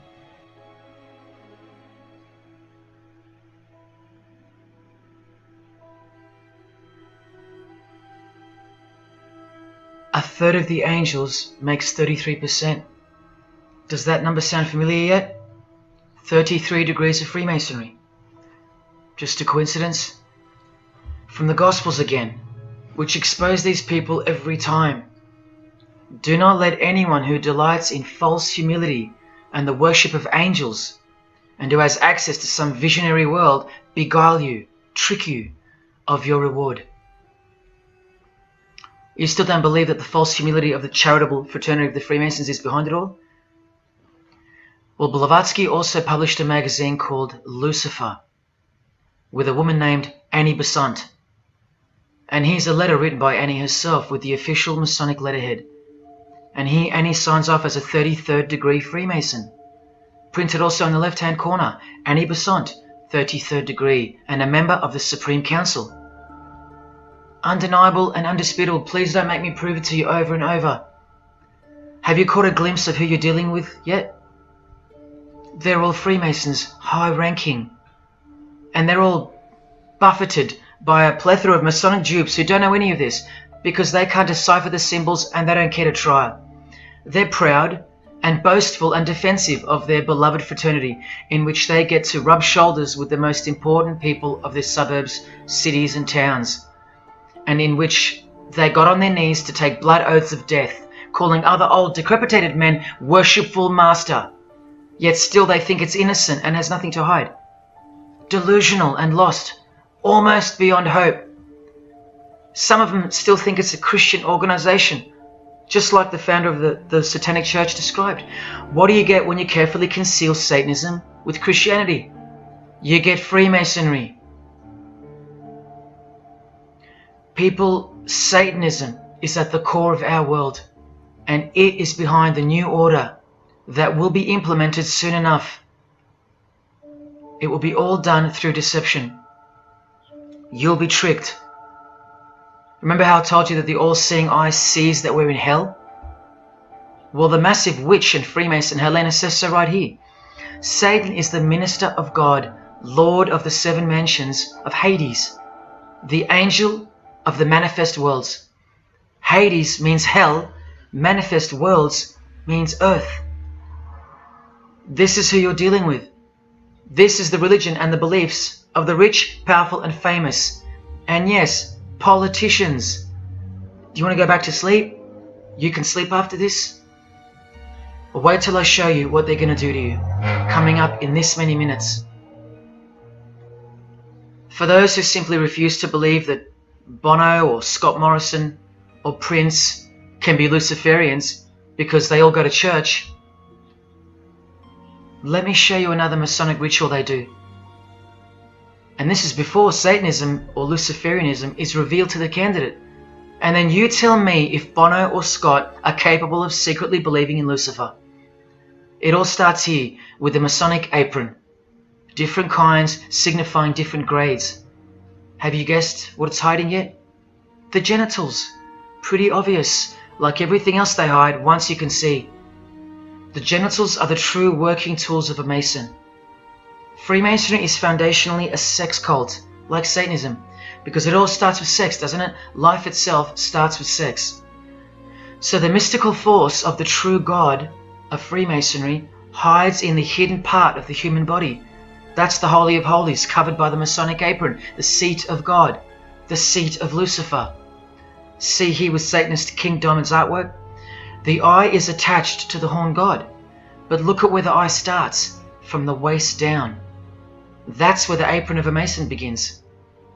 And the one eye of Freemasonry is also the one eye of the penis, where life generates and springs forth. See the openly hidden secret of the Masonic square and compass now? You're looking at the sex act. That's the female in missionary position, and that's the male mounting her. The sex act. And the eye in the middle, with these emanating rays, is the orgasm and the ejaculation of the penis. See life shooting forth.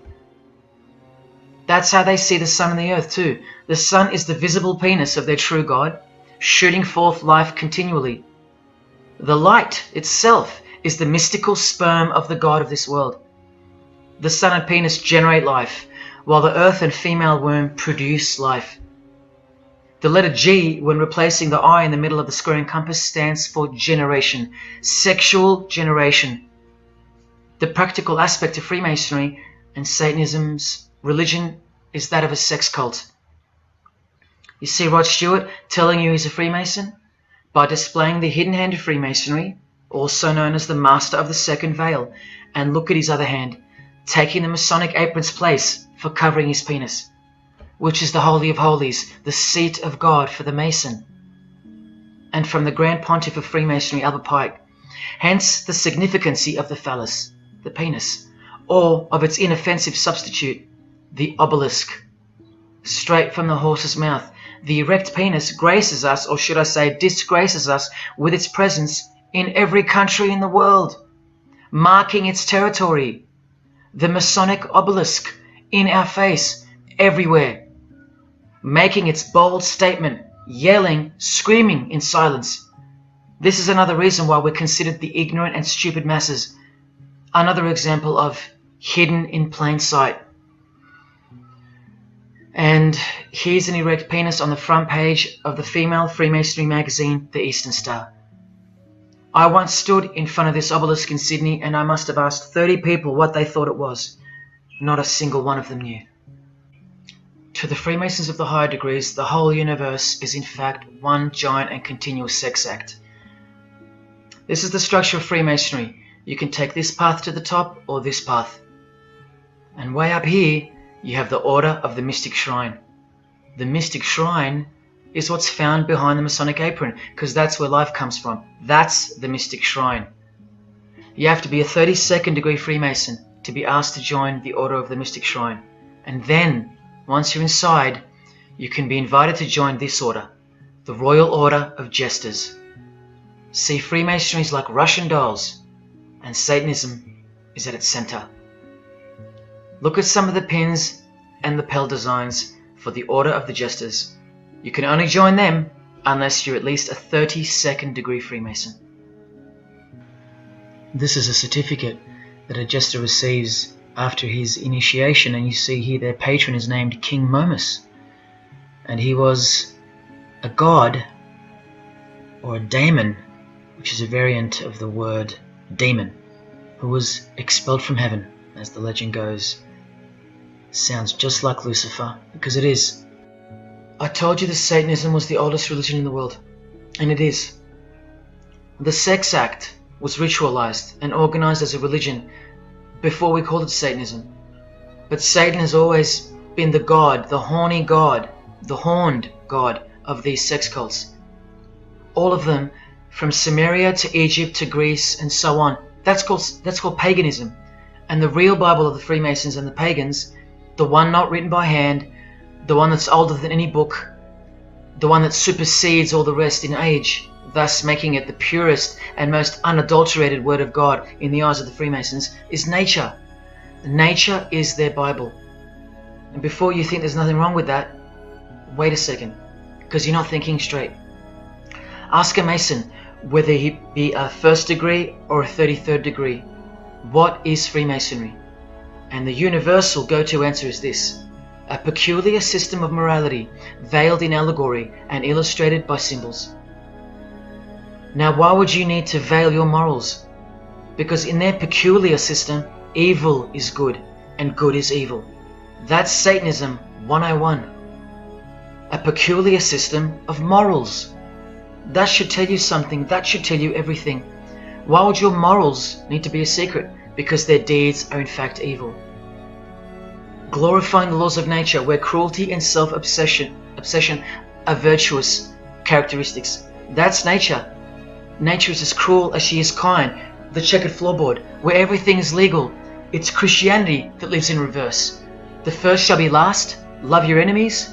The meek shall inherit the earth. These are unholy and unnatural concepts in the eyes of visible nature, the nature of Freemasonry, which is Satanism.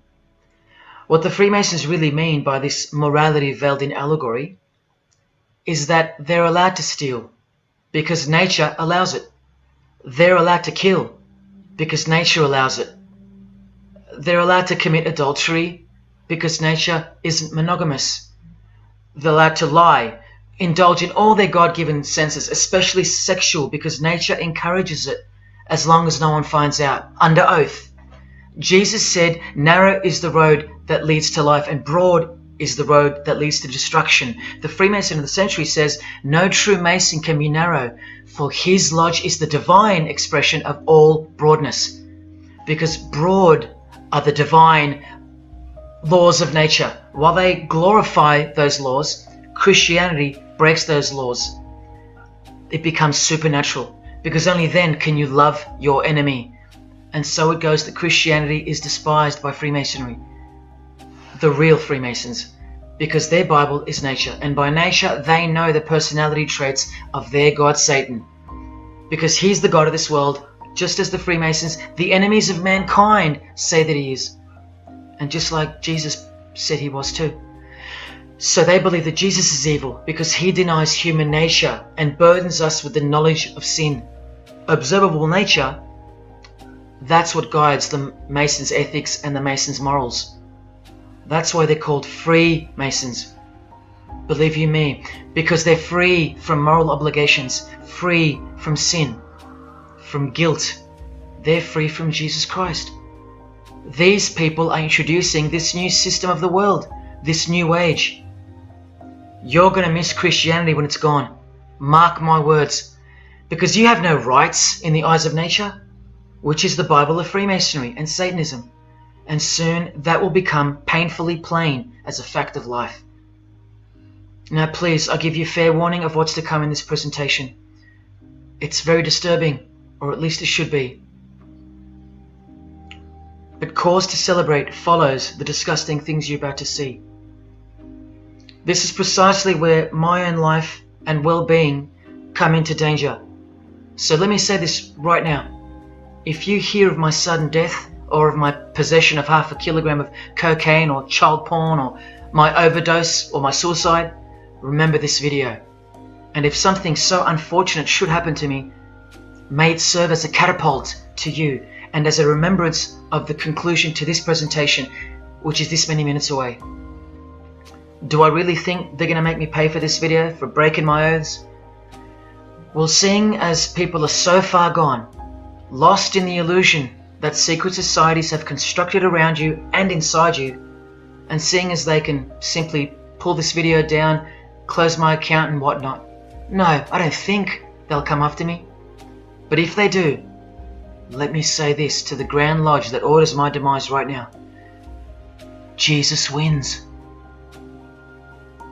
So in saying all that, here we go. Is Scott Morrison a Satanist? I'll let you answer that. Here is a ritual that Scott and every Freemason from this guy to this girl have performed. There is one Masonic apron you'll never see being worn. This one. And when I bumped into it, I thought it was a fake. Until I found this. In Richardson's Monitor of Freemasonry. Official Masonic literature. Written for Masons only. On this page. What is that head doing there? You'll find out in a sec. Let's read the description of the apron worn in this degree. Speaking of the initiates, it states, they wear white aprons sprinkled with blood red and lined and bordered with black. On the flap of the apron, a bloody arm holding a dagger, and on the apron, a bloody arm holding a bloody head by the hair. Now this is why there's an illustration of a decapitated head. And this is going to become to a bone-chilling conclusion. So during this ritual, the candidate removes the blindfold and discovers a basin of water with a tumbler beside it. He is also astonished to find a human head lying on the floor. The master of ceremonies returns and directs the candidate to take up the knife in his right hand and the head in his left. Yes, this pope, this rock star, this pop star, this actor, this actress, and this beloved Prime Minister. This is what they've done. All of them, hands down. And you thought all you needed to be is talented to succeed? No, you need to belong to the secret society called Freemasonry. And believe me, when you belong to them, you belong to them. Now you tell me, can these people end up believing in Lucifer? Is that really a stretch? Carrying around a bloody head? Swearing to have your brain cooked, tongue torn out from the roots if you ever reveal anything? No, the stretch is that you think they couldn't believe in Lucifer. That's the stretch. Lucifer, the one who sets you free, remember, from sin by sinning. Can you now see the bloody spirit of Freemasonry lurking behind the veneer of charity and the veneer of Christianity? Because Scott Morrison goes to church, apparently. The Pope is a Christian, apparently. But look at these people. So-called Christians, or Christians, gathered around a giant erect phallus in the middle of the Catholic square. This is Freemasonry, the demolition of morals, the creation of hypocrisy, and the demolition of true virtue. These minds are directing the future. Now, to be fair, I don't know if these heads are real heads. I never got that far to find out. But I will tell you this. All the skulls they use they're real. All the skeletons they use they're real. And they run every single noteworthy funeral home in Australia and the world. I know that personally and for a fact.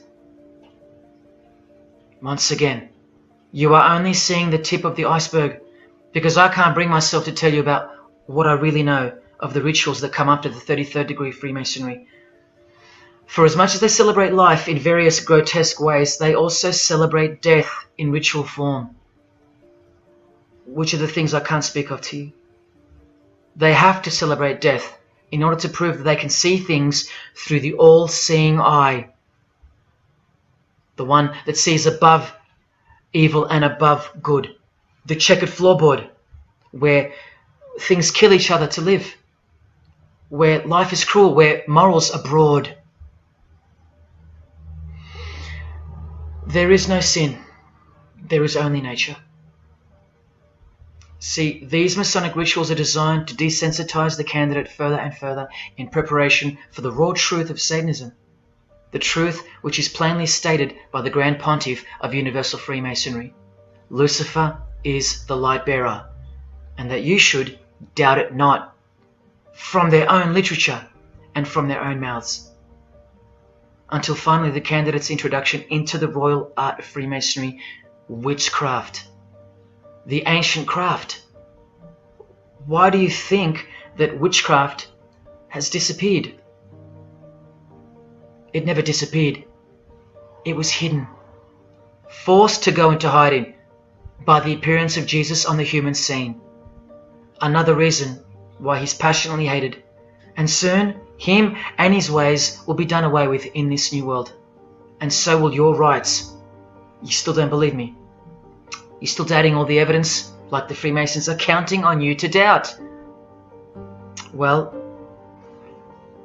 remember from the Encyclopedia of American Religions, the continuing impact of speculative, modern Freemasonry provided fertile soil in which new magical orders could grow.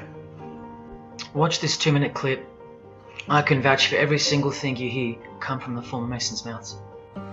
In the initiation in Freemasonry, we had to be recommended by another Mason. Well, in order to join witchcraft, you have to be first screened. You have to be recommended by somebody currently in witchcraft. Well, when I was initiated, I was blindfolded and bound by a rope, and on your bare chest was thrust the point of a spear. In witchcraft, we were initiated through a very involved ritual, initiation ceremony, wherein the candidate was led blindfolded, bound by a rope, to the edge of the magic circle. And the rope is around your neck and you're led forward. And up front, at the eastern end of the building, is a person who's a worshipful master. And you kneel down before him as if he were a god. You were met by the high priest or high priestess at that time, usually with a sword to your chest. When I went to enter the lodge, a sharp object was put to my left breast. And I was warned that should I reveal any of the secrets of Freemasonry, to know what to expect.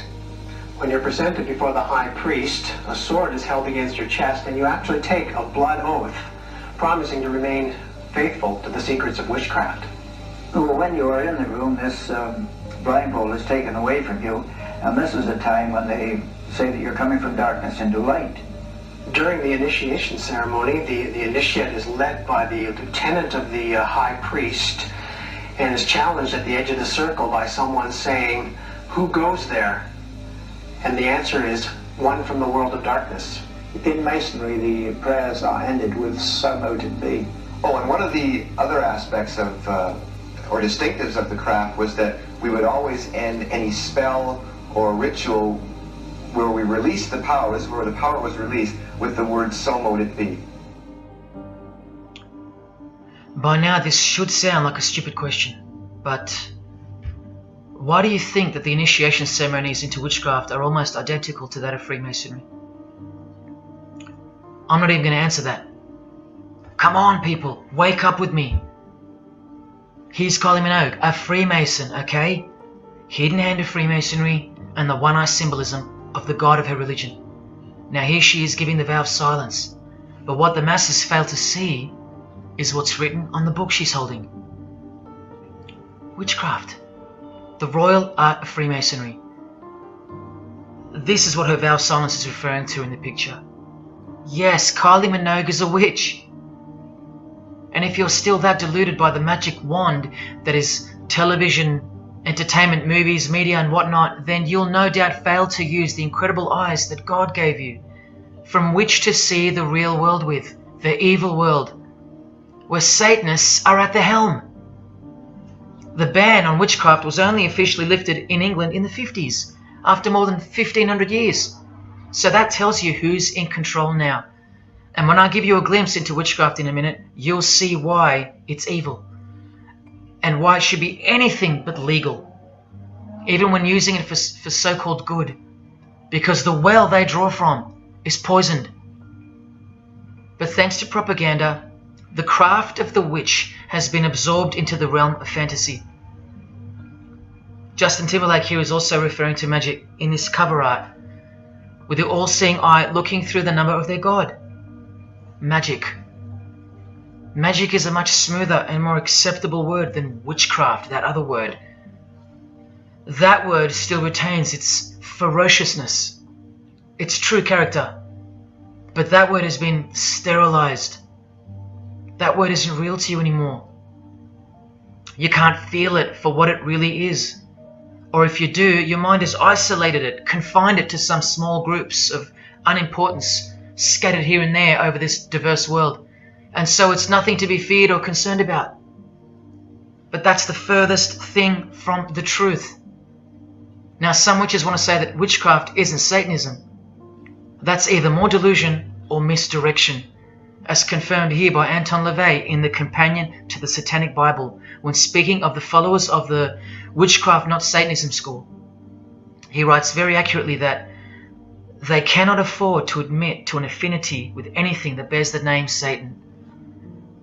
He knows where the power of witchcraft comes from. Now, does that mean that Justin Timberlake is a Satanist because of his symbolism and the use of his word alluding to witchcraft in his artwork? Well, yes, actually, that's correct. He is. Here's a quote from one of his songs. You want to see who else is in good company with these famous idols? Suzanne Atkins. Same sign, same religion, Satanism. Do they all have to admit it in the English language for you to believe me? Or can the symbols they use finally be enough for you? Look at what another legendary Freemason, Arthur E. Waite, states. Out of evil comes good. And the confusion of tongues gave rise to the ancient practice of Masons conversing without the use of speech. Out of evil comes good, so it's good to do evil. That's what he's saying. See, I'm trying to include you into the conversation that the Freemasons are having with each other in public via symbolism, unbeknownst to you. Listen to what famous US footballer Tom Brady said regarding his wife. So, man, I listened to her. And right after the game, she said, see, I did a lot of work. You do your work, I do mine. She said, you're lucky you married a witch. I'm just a good witch.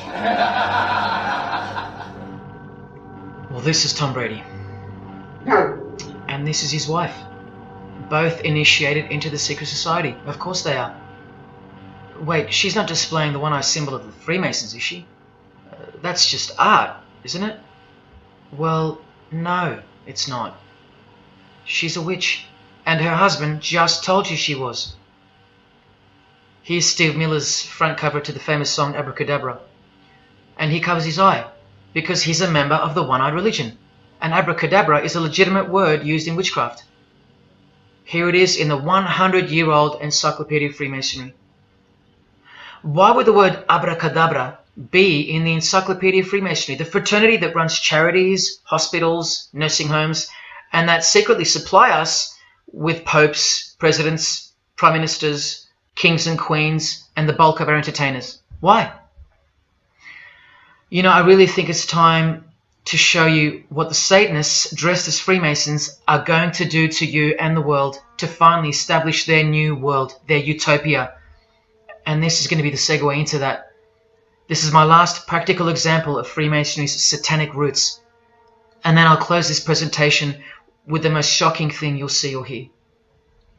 You probably won't care, but to the precious few who remain, I will send you off with the greatest and most beautiful shock of all.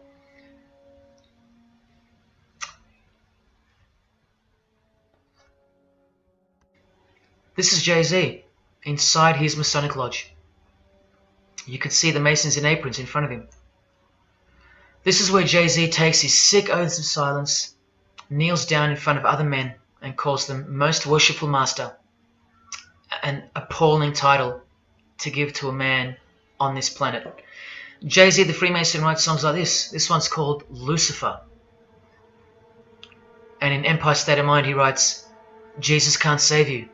Life starts when the church ends. Oh, but he can save you, Jay-Z.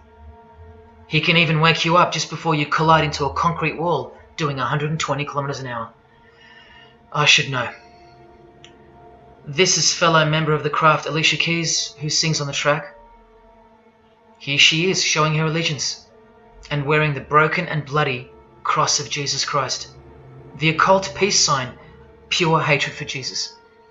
There is peace when your conscience has been killed, seared to sin, and you can indulge to anything, a false and temporary kind of peace, no doubt. Here's a shot of Jay-Z's clothing line, purely Masonic, The Craft. Well, this is the craft he's referring to. This is him with well-known witch Marina Abramovich, also showing her sign of allegiance to Freemasonry. Now here we go. Here's Jay-Z wearing a most revealing top and the dead giveaway that you need to see behind the curtain of Freemasonry. Do what thou wilt.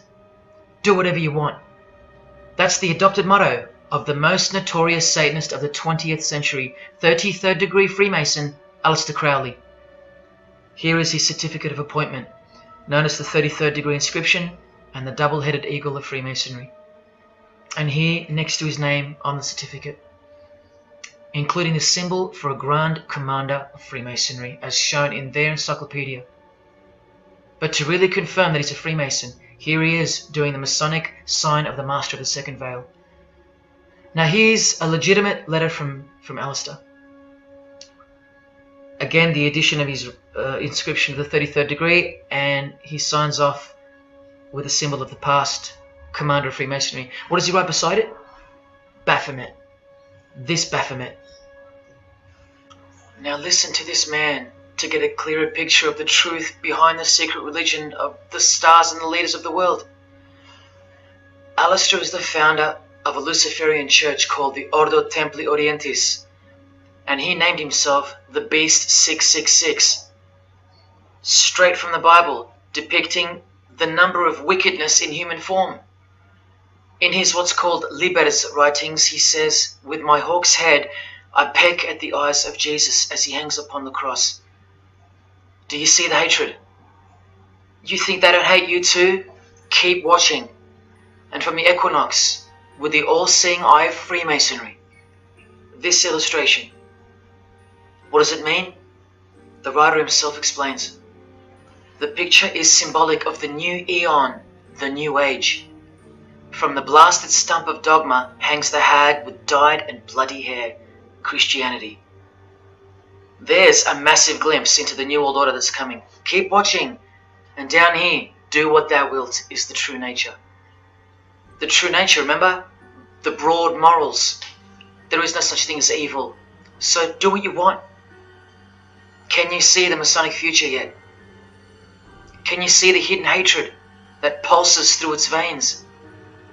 If they believe in do what thou wilt, what do you think they will do to you? And what do you think they'll do in order to build this new world? This is from a commentary on his book of the law. The Beast 666 adviseth that all children should be accustomed from infancy to witness every type of sexual act. Do what thou wilt. And what about the royal art of Freemasonry? Magic is the highest, most absolute, and most divine knowledge of natural philosophy. What a statement. The highest, most absolute and divine. Well, let's have a closer look into some of the more hidden secrets of the most divine natural philosophy known as magic. Any living being is a storehouse of energy, varying in quantity according to the size and health of the animal. At the death of the animal, this energy is liberated suddenly.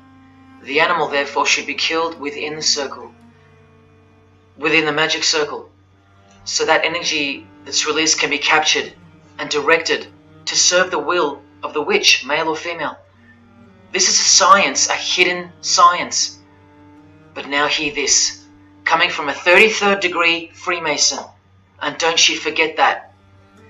For the highest spiritual working, one must accordingly choose that victim which contains the greatest and purest force, a male child of perfect innocence and high intelligence is the most suitable sacrifice.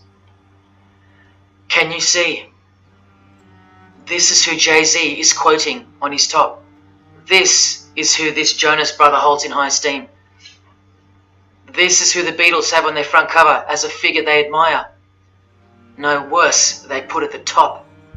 This is the same picture of the front cover in a mirrored form, and after some kaleidoscoping, you'll find this. Fellow Freemason Aleister Crowley sits at the top, and down the bottom there even appears the phallus with the testicles, and up here the vesica Pisces, also known as the vagina. Does this picture make more sense now? All Freemasons, yes indeed.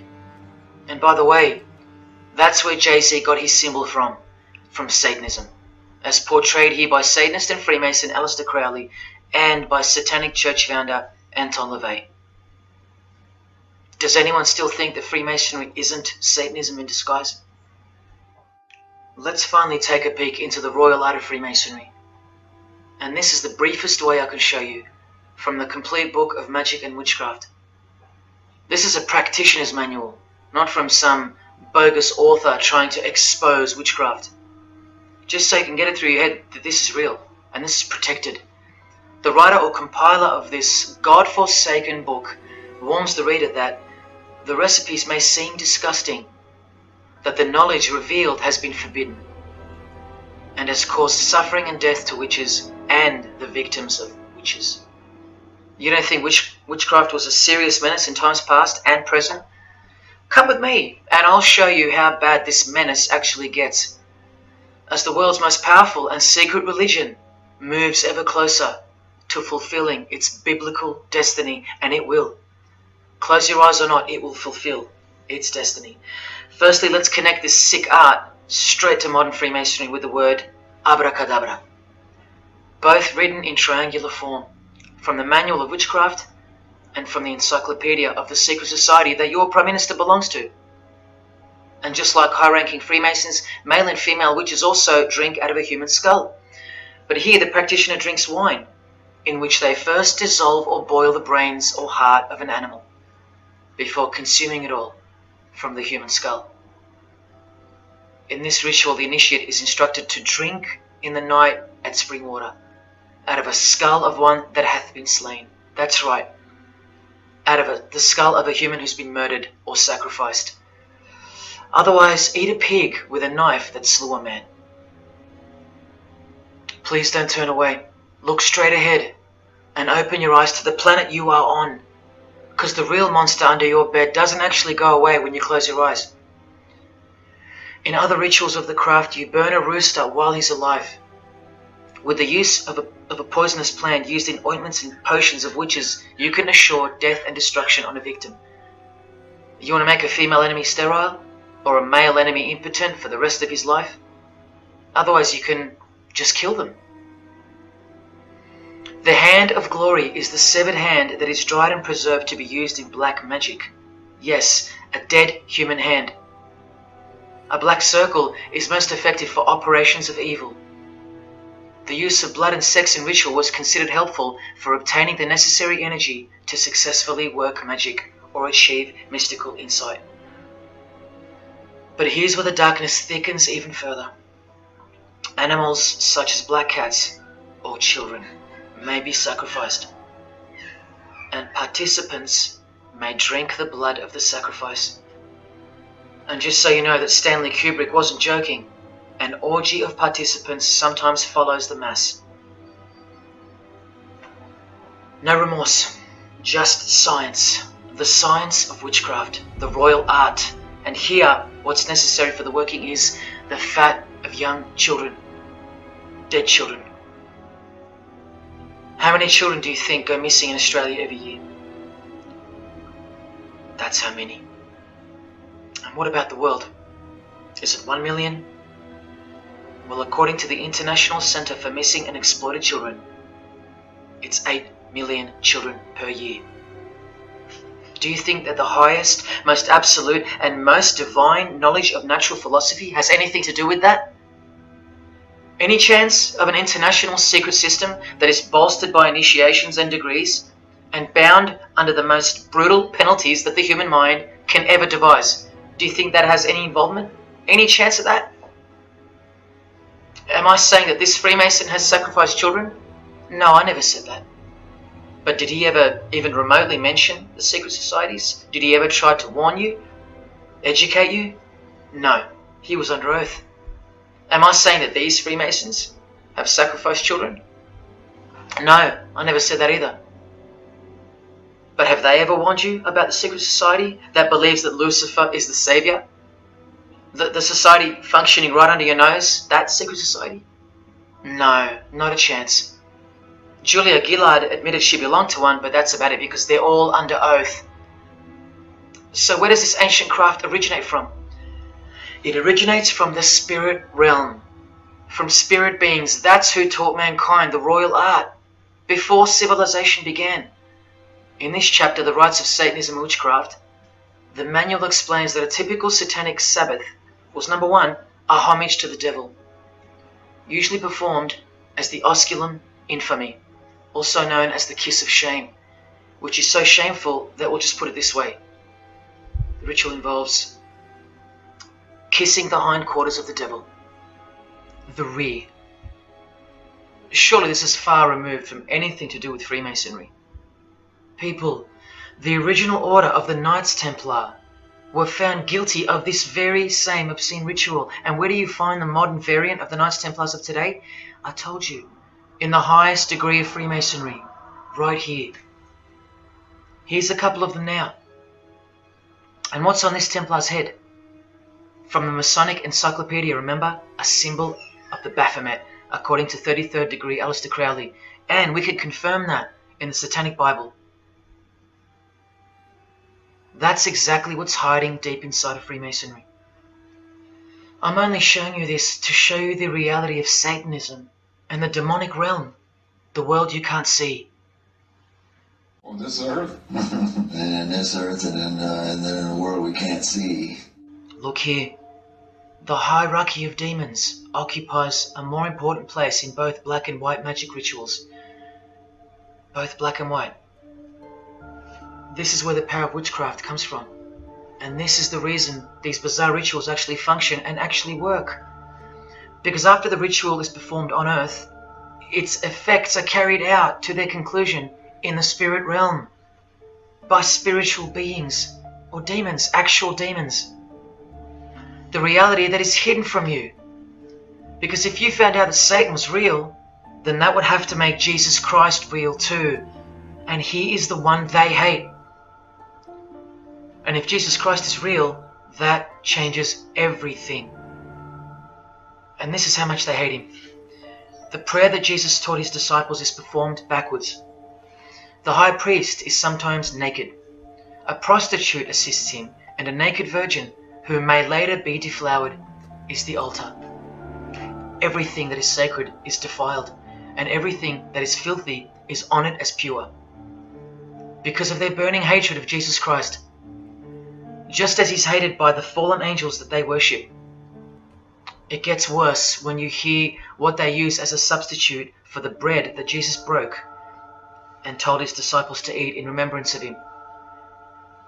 A wafer which initiates smear with this, this, and this. Or the name of Satan may be written upon it. And this isn't even witchcraft, this is just a ceremony announcing who they love and who they hate. So is Satan real?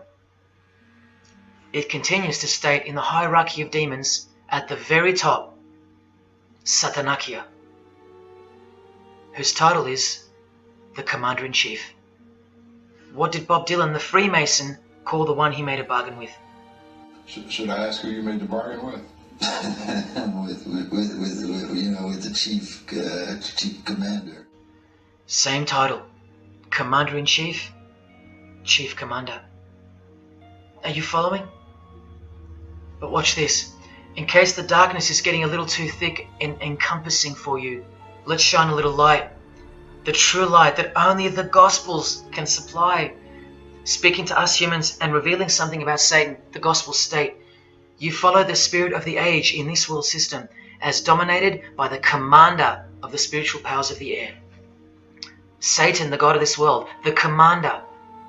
You still think the Gospels are wrong or fake? See, Satanists know that the spirits also live in the air, just as the Gospels reveal. You can summon any of these demonic spirits by name if you possess the royal art. Who do you think this figure on the front cover represents? A magician who is inadequately prepared and cannot attain his desires may seek the aid of Satan. That's who this is. Now that you know, hopefully for a fact, that these are at the top of the human food chain, do you think they'd be fooling around with stupid fairy tales? No, witchcraft and Satanism is absolutely real, hence their earthly power. This demon here, fifth in the pyramid structure, holds the title of Inspector General. And what's the title of the highest degree in Freemasonry, who exists in every local lodge in every suburb, a suburb near you? Inspector General. Same title as the living demon. Do you believe me now? You can even conjure Lucifer himself, or Beelzebub, who the Gospels call the Prince of the Devils, both of whom are listed as superior spirits in this book of witchcraft and magic. I can show you so much more from this disgusting book, but I'll cut it off here with the seal of Satan, a demonic sigil from the complete book of magic and witchcraft. And this is his seal. Can you see? Do you see? This is the society that lives amongst you, above you. The one-eyed religion of Freemasonry, hidden right in front of those who have their eyes wide shut. I'm going to now show you what that world that they are building from the ashes of the one you're currently living in looks like. But lastly, to drive this business of blood sacrifice home, here's American rapper Azealia Banks with the 666 hand sign, and now over the all-seeing eye in her video, the eye in the triangle of the Freemasons on her shirt, and the devil's horns, her liberator, her master, her commander. And now displaying the secret society vow of silence. Along with that, the last brief glimpse into the highly concealed royal art of Freemasonry. The amount of crap that's about to come off my floor right now, guys. Oh my 3 years worth of brujeria. Yes, you know I gotta scrape all up. And what does brujeria mean? You know what it means. Witchcraft. Azealia Banks, the witch, with her eye in the triangle shirt, and the logo of, for example, the Grand Lodge of Freemasonry in Spain. One and the same symbol. The logo of the Fraternity of the Freemasons and the logo of this Church of Lucifer. The one eye. One and the same symbol. Freemasonry has deceived you. Yes, people, now you know how Satanism has functioned out of sight and out of mind. You still think there's no such thing as witchcraft? Or that it only existed in the olden days? You still think that blood isn't a part of the royal art? You still think that local Masonic lodges of the world are not filtering systems for Satanists and a cloak for organized Satanism with a grand master plan for the world? You think there's nothing to the blood sacrifice of Jesus Christ? After seeing all this and the Azealia Banks clip, and after realizing that there exists a hidden and guarded science of the art of blood sacrifice, you think there was no science behind Jesus' crucifixion, a deeper reality that we can't see or understand? You think Jesus didn't know what he was doing? Or are you one of those who still think he didn't exist? Tell me, how can they hate something that doesn't exist?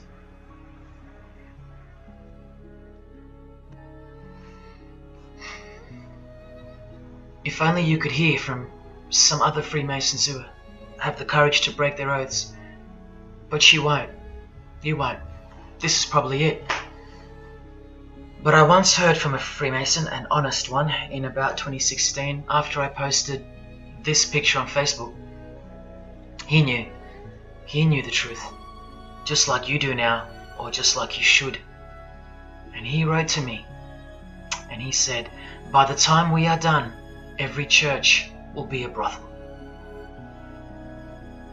Well, in case you think that that's impossible, this is a fashion show that was held in a church, a real church, and it was organized by high-ranking Freemasons, who you will see now to be Satanists.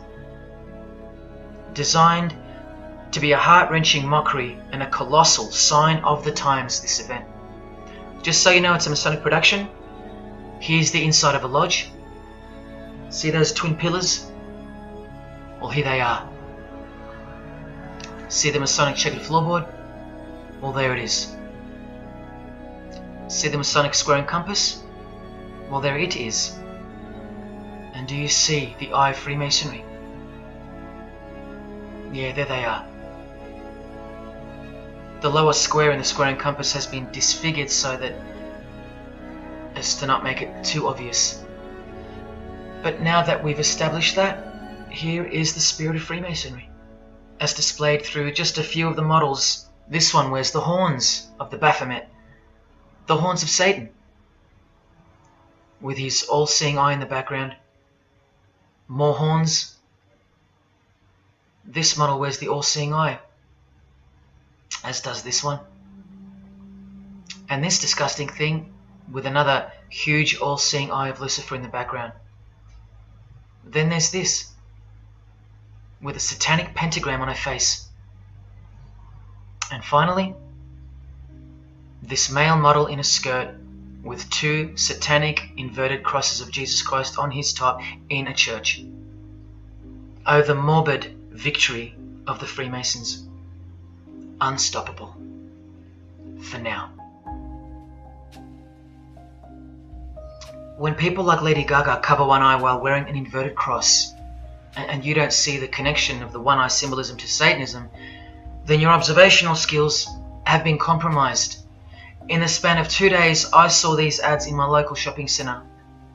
And that alone tells me that the satanic age is here, manifesting all around us, seemingly invisible, while you look straight ahead through the symbols.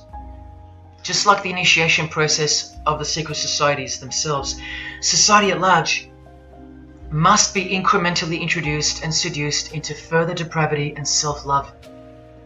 And haven't we been slowly but surely perverted over time, degree by degree, until we think that men dressing as women is beautiful and healthy, anal sex is a form of expressing love, the sick world of pornography is considered as liberating for women and men, and protected by free speech. In California, babies are allowed to be aborted after birth because it's a woman's choice, and that's not considered murder. A world where we should applaud young children like Desmond is amazing, cross-dressing while he dances for gay men at a gay bar on a podium because he's paving the way for the kids of the future. And we should get shamed, fined, and even jailed if we point out that this is sick, sinful, and dare call it evil, which is what it is. What spirit is behind Desmond is amazing? Oh yeah, an evil spirit, no doubt about it. You think Freemasonry and their peculiar morals aren't behind the decline of Christian morality and morality worldwide? It's all by design. The Masonic war on Jesus and the Christian social structure, generally undetected by human perceptions, and still people will write to me and comment on how absurd what I've said is. A cloud over the eyes of their heart. Well, I'll tell you this. There is no bigger axe that has ever been grinded than the one Freemasonry grinds. Because the appearance of Jesus Christ pretty much destroyed their religion, drove it underground, and they will have their revenge. Soon you're going to see it. We've all been initiated into the lowest levels of materialistic Satanism under the banner of secular humanism. I know blokes who think that life's great, mate. Life's terrific. Life's what you make it. Evil, Lucifer, Satan, these are just words that Christians invented to help them sleep better at night. There are no cults. There are no conspiracies. John F. Kennedy's speech about secret societies plotting against the world, that's not relevant anymore. That's history. There's no such thing as Satanism amongst civilized people. Oh, children, when darkness comes to your door, takes your wife, takes your health, your job, your home, your freedom, your children, then you call out, oh my God, this is evil. Why is this happening to me? Well, here comes the darkness. Here comes the evil. You want to know what the New World Order looks like? You want to know what the future holds? You want to know what horror is coming to our planet? As Jesus told us, for then there will be great distress, unequaled from the beginning of the world until now, and never to be equaled again. Ladies and gentlemen, welcome to the Masonic New World Order. These are the mysterious Georgia Guidestones, also known as the American Stonehenge. They are a set of granite monoliths which were constructed in 1980 and funded by an unknown and anonymous group and commissioned by a man using the pseudonym R.C. Christian. On a ledger beside the monument is written, "Let these be guidestones to an age of reason." Here we have a reference to a new age. With this, we get a clue as to the spirit behind the structure. The Age of Reason happens to be the title of a book by Thomas Paine. Now you can colour him any which way you want to, but whichever way, one glaring colour shines through. Thomas was a hater of Christianity. That's the second clue to the spirit behind the Georgia Guidestones. The third is the fact that the Guidestones feature as what could be seen as a replacement to the Ten Commandments of the Christian God with the new Ten Commandments of the New Age. Because I will not steal, cheat, lie, kill, and so on. They're just, well, too narrow for the New Age, for the Age of Reason. Clearly designed to be a take on the biblical commandments, being 10 in number. They are all very vague indeed. But anyone can ascertain the horror that must first take place before this New Age can begin by looking at the first guideline. Because this one's not vague at all. Maintain humanity at under 500 million. That's right, a reduction of at least 7 billion human beings would be necessary for that. This thing cost the equivalent of $500,000 to build, and the street it's located on is named after it, so that tells you how much reach its creators had. Its presence alone is a disgrace and a declaration of execution to most living people alive today. But let's go on to the fourth clue, as to the spirit behind these monuments. The monuments outlining the Age of Reason. The name R.C. Christian, the so-called person who commissioned the building of these giant slabs, anyone who's versed in secret societies or is a high-ranking member themselves would instantly recognize the pseudonym as a reference to the secret society known as the Rosicrucians, which is just another secret society branch that exists under the umbrella of Freemasonry, which is an extension of all secret societies of the past and is now the mother of all of them. In this Masonic website, Worshipful Master Win Westcott urges the Freemasons to consider their status as Rosicrucians. The RC stands for Rosenkreuz. Christian Rosenkreuz is the mythical founder of the Rosicrucian order. And as impossible as it is for me to prove that Thomas Paine himself, the writer of Age of Reason, was a Freemason, he did also write this book, The Origin of Freemasonry. That is the spirit behind the Georgia Guidestones, the Satanic spirit, and a straight off the bat view of this approaching New Age. I told you, the whole system is about to change, and it's not going into the future, it's actually going back into the past. The old religion, that's what's taking everything over. And you'll walk straight into it, blind as a bat, thinking these people want to help you. They will appear as your saviors, forgetting or never being told in the first place that all this time there have been two societies in the world. The visible one, which is the one we're in, and the invisible one. Remember that the invisible one considers you profane, vile, and vulgar. Why on earth would they want to keep you around? In a book I can't mention written by them, people are referred to as useless eaters. We've become excess inventory, redundant, and past our use-by date in their eyes. Think about this. According to a prediction by information technology and research advisory firm Gartner, 1/3 of jobs will be replaced by software, robots, and smart machines by 2025. That's 4 years away.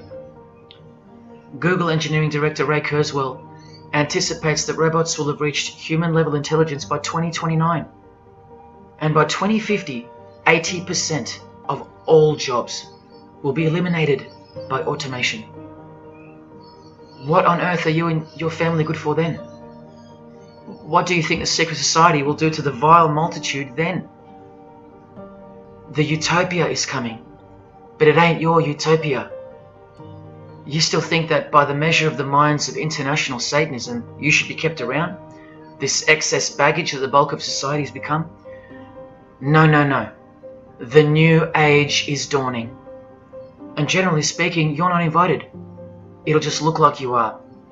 Remember that Charles Darwin, the Freemason, is listed as an influential figure in the Satanic Church. So, mass murder and mass death are natural and necessary themes in the name of evolution. An artificially induced evolution into this. Here's the same image in real life in Eilat, Israel, seemingly unrelated to the seal on the US dollar bill, right? But standing in glory with a Masonic square and compass, telling you exactly who owns this pyramidal symbol, complete with the one eye on top. Same symbol, same designers, worshipping the same God. You should be getting goosebumps by now. Is this a conspiracy led by international Freemasonry?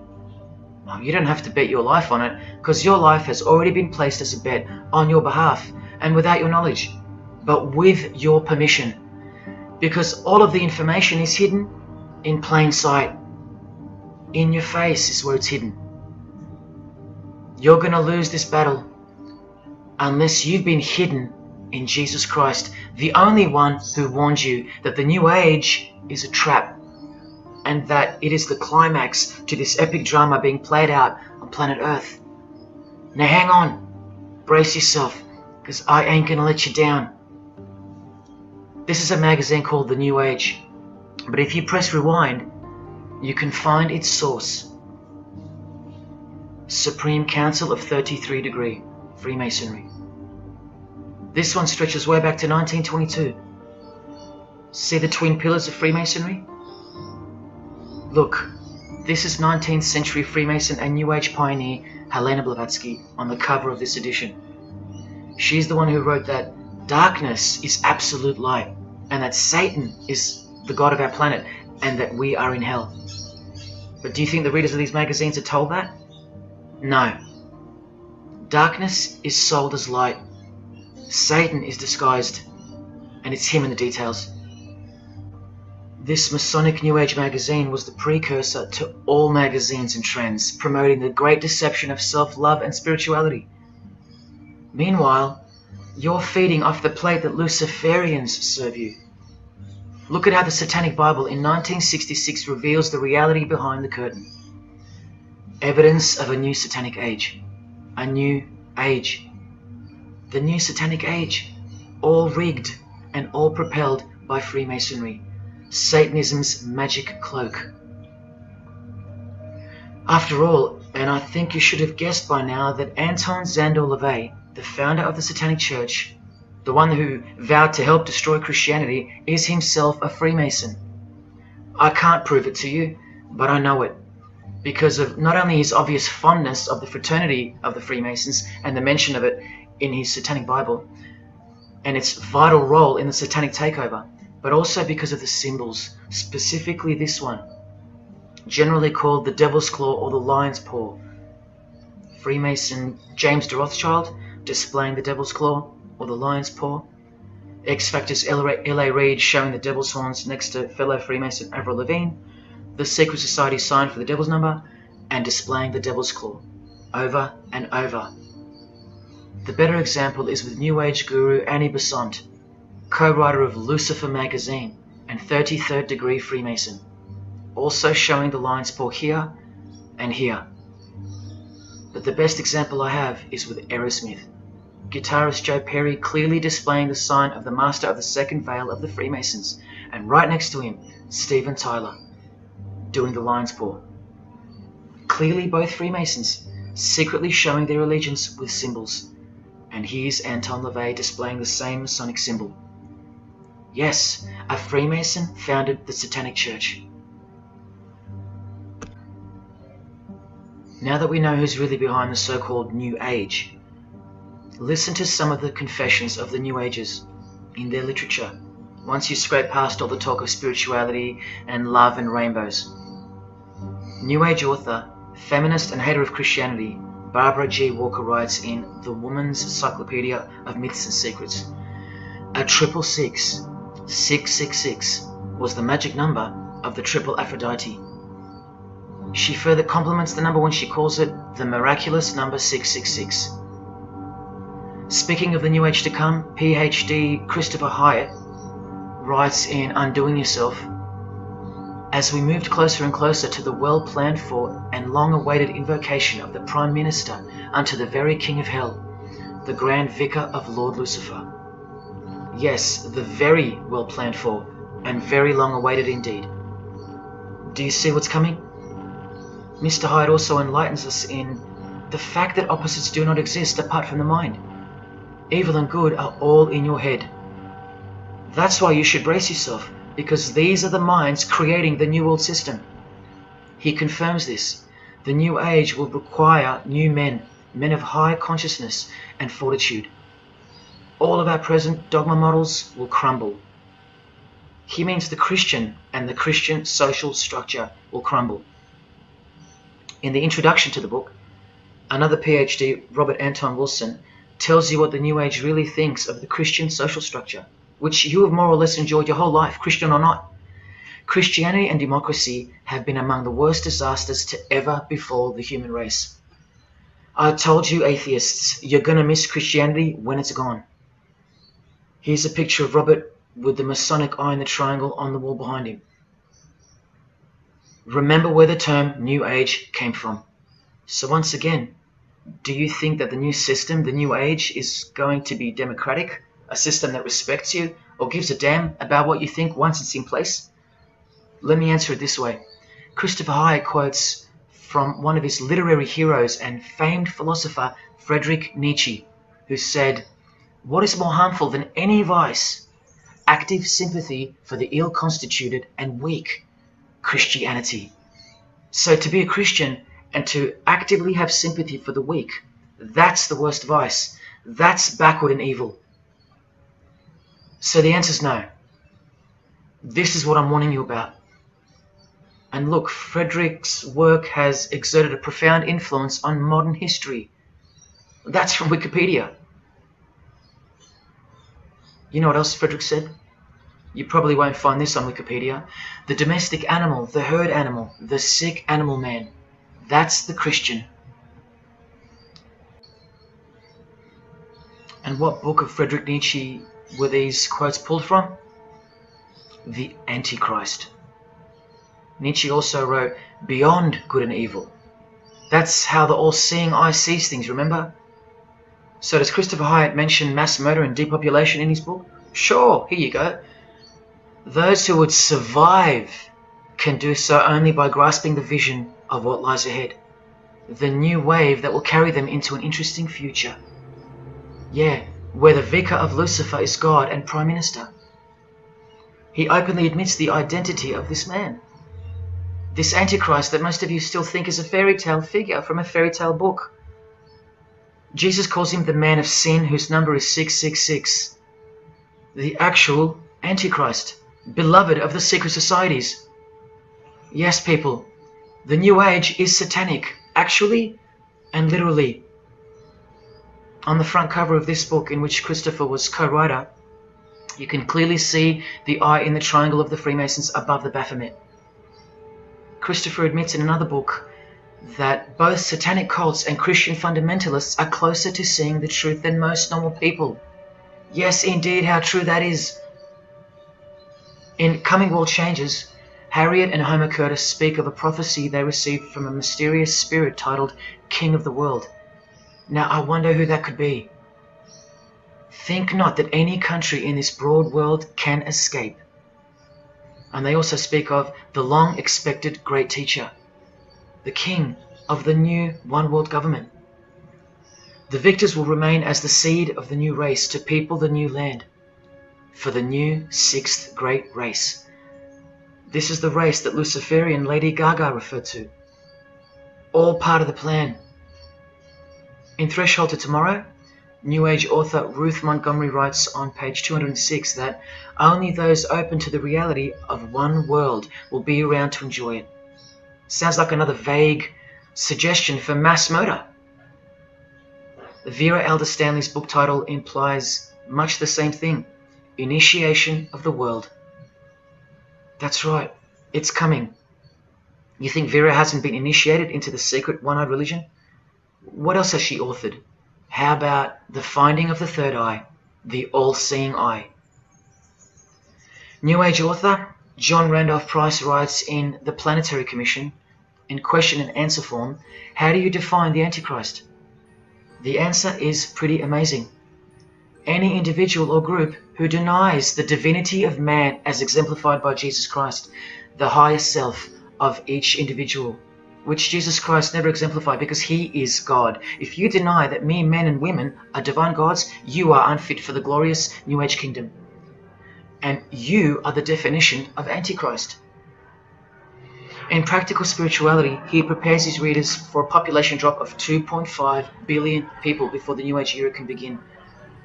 On page 32 of New Age author Barbara Marx Hubbard's book, Happy Birthday Planet Earth, she states that people will either change or die. That's the choice, she says. Notice the New Age has a new gospel, yet all the while, the world will be neglected of the information in the real Gospels, where it warns and predicts. For if someone comes and preaches another Jesus, not the Jesus whom we preached, or another gospel, you are most beautifully tolerant of them. In the Book of Knowledge, The Keys of Enoch, the writer has a quote-unquote direct experience with two spirits, Enoch and Metatron, and they share with the writer spiritually scientific teachings regarding the new system of things soon to be fully manifest.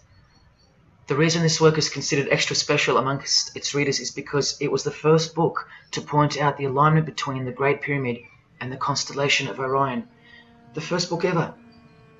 That's basically proof that these spirits, Enoch and Metatron, are the real deal. Not only that, it was also the first book to show the direct relationship between DNA coding and the divine name. That's pretty serious, and the atheists should be really waking up by now, because this is the world's most powerful and secret religion we're talking about, nothing less. The writer was told that those who govern the earth are those who have fallen from the heavens. He calls them the masters, and even states that they were punished with penalties that were assigned to each. These are the fallen angels of the Bible, people.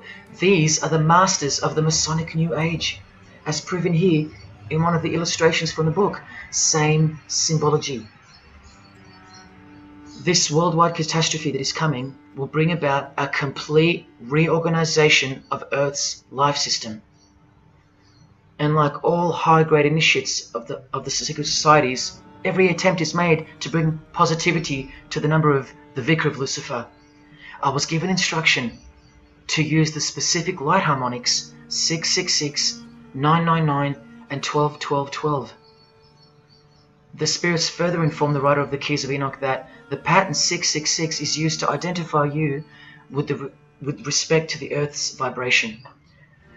The number of the beast of the Book of Revelation of Jesus Christ is not only being glorified, it's manifesting in the world. And from another illustration from the book, once again, the same image we see being used over and over with the eye on top of the pyramid.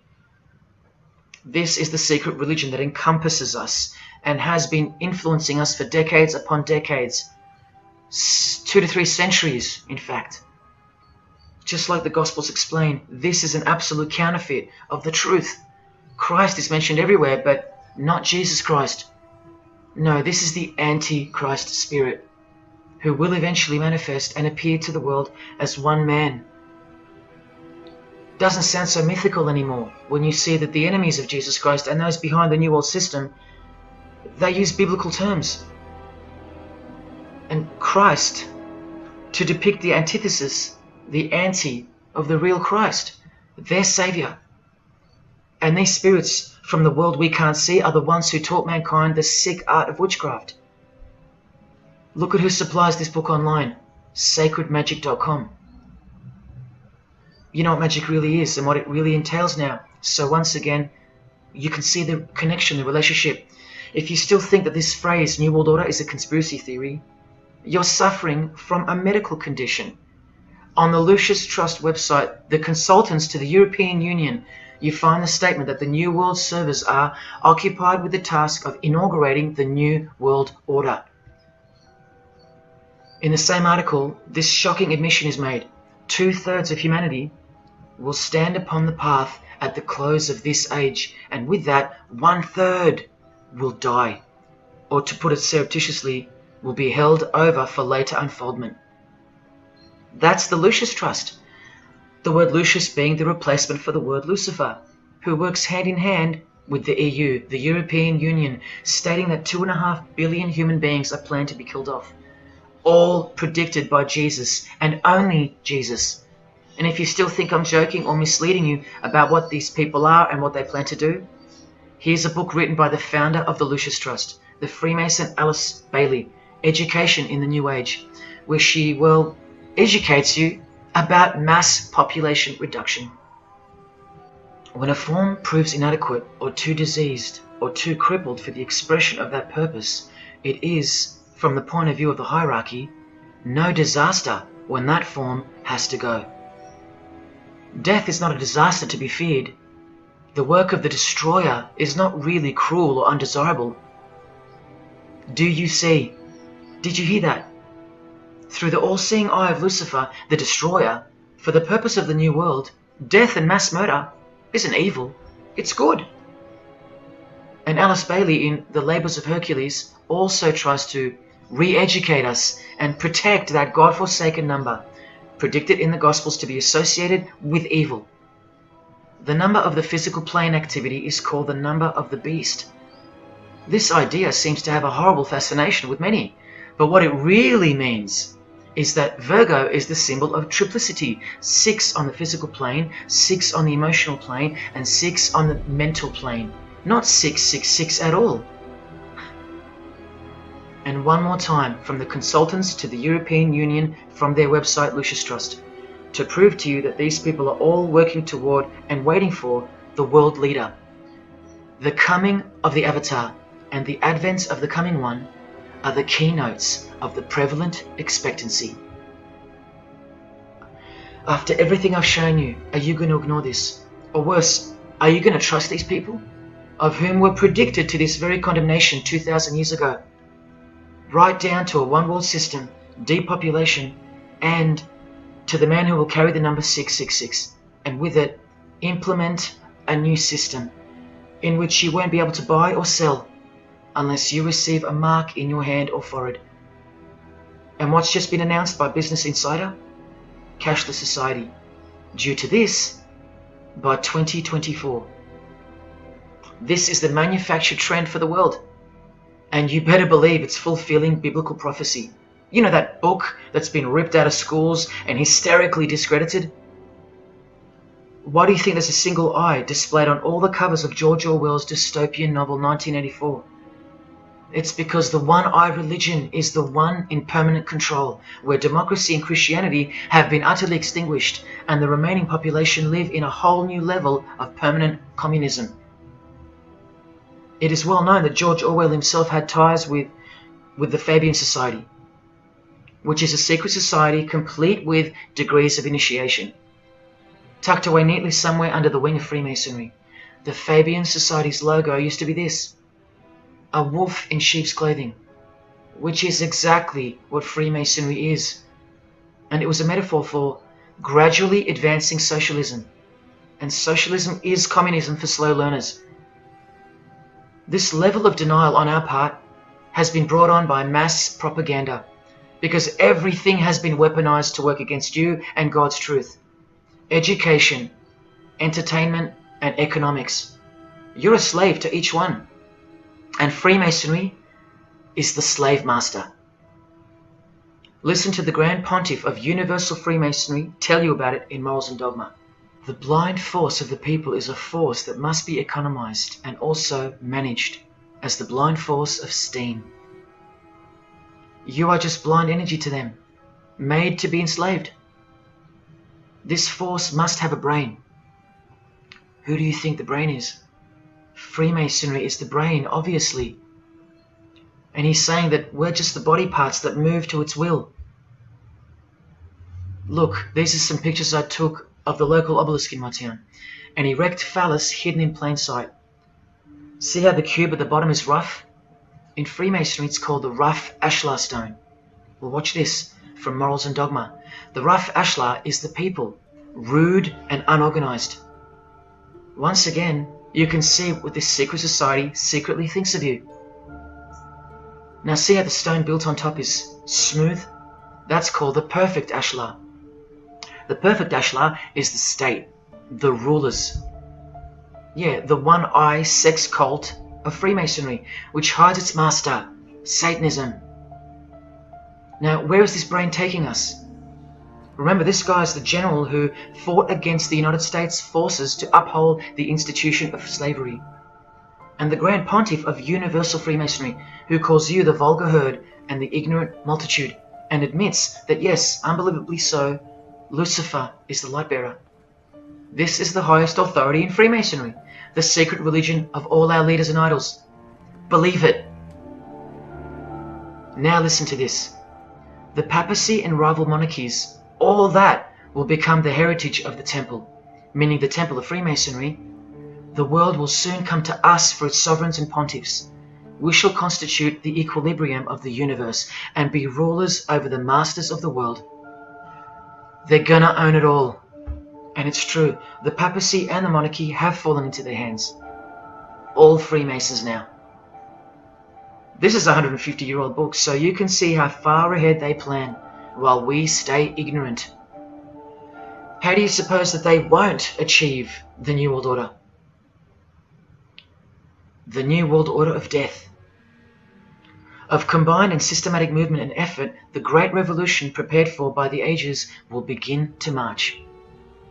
The future is all planned for by them, and the revolution prepared for by the ages is coming, and it'll look like a natural occurring event, just as current events seem natural.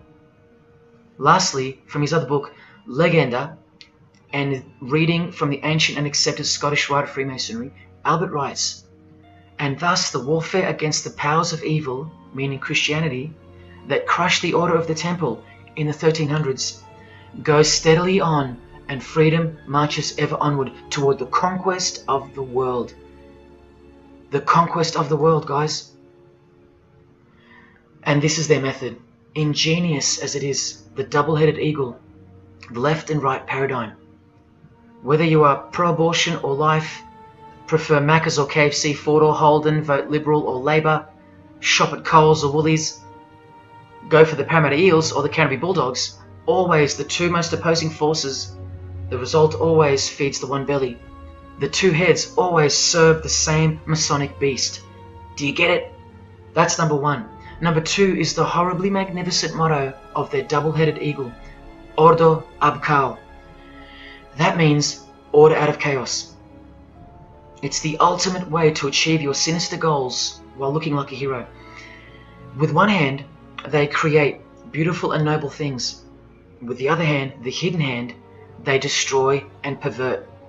Then the helping hand comes back in to save or fix things again, alternating from one to the other, while nudging toward a predetermined goal, until finally reaching that goal that's set in mind in the first place. All the while you never knew that the same hand that's saving you is the same hand that was destroying you in the first place. Order out of chaos. Their order out of their chaos. Another way to look at it is this. Z creates or exploits a problem, then attributes blame to others. Y reacts by asking Z for protection and help to solve the problem. Z offers the solution that was planned for by them long before the crisis occurred. Ordo ab Chaos, order out of chaos. Now you can change Z and Y to suit any scenario. For example, your best friend who wants to sleep with you creates or exploits a problem, then attributes blame to others. You react by asking your best friend who wants to sleep with you for protection and help to solve the problem. Your best friend who wants to sleep with you offers the solution that was planned by them long before the crisis occurred. Each time your best friend gets closer and closer to you until eventually they're in your bed. How about your employee creates or exploits a problem, then attributes blame to others? The employer reacts by asking the employee for help to solve the problem. The employee offers the solution that was planned by them long before the crisis occurred. The employee eventually gets the promotion. But this is the way I really want to put it. The government creates or exploits a problem, then attributes blame to others. The population reacts by asking the government for protection and help to solve the problem. The government offers the solution that was planned by them long before the crisis even occurred. This is how the Great Revolution, prepared for by the ages by the Freemasons, will begin. So who's going to warn you? Even modern Christianity is steered by Freemasonry. Hillsong won't warn the sheep about Freemasonry and the One World Government. What, the Hillsong senior pastor who wrote these books and lives here? No chance. Did modern day Christian heroes like Billy Graham warn you about Freemasonry? Well, no, because here he is giving the Master Mason grip to other Christian giants like Paul and Jan Crouch, all Freemasons. Here he gives the same third-degree handshake to former President Harry Truman, and here to a Muslim Freemason. Billy is listed as a Freemason in the 33rd degree Albert Mackey's History of Freemasonry by the publisher on the inside flap. Billy's son, Franklin Graham, also won't ever expose Freemasonry because he's too busy eating at Voodoo Donuts, where they sell these donuts and these pentagram donuts. More Christian heavyweights like John Hagee or Hagee throwing up the devil's horns. He'll never preach against Freemasonry. Neither will all these world-famous pastors throwing up the devil's horns. Do either of them expose Freemasonry or the fact that it's the driving force behind the One World Government, all predicted by Jesus? Of course not. What about Christian radio or the Christian music scene? No, not a single word of warning whatsoever regarding the Satanic Church that lives and breathes all around us. Freemasons like Bono, wearing the Christian name tag, his whole band of Freemasons. Bono too should know better than anyone that a one world government is a trap as foretold in the Bible. But Bono supports it. Oh yeah, he works for it. Just like the Masonic Pope does.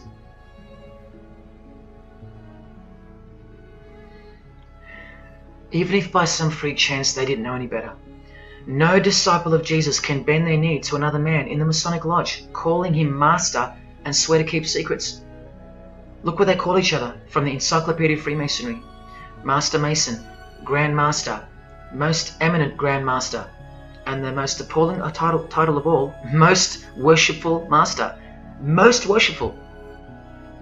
Do you see how extra deluded the Christian Freemason has to be when Jesus said, "Do not be called master, because one is your master"?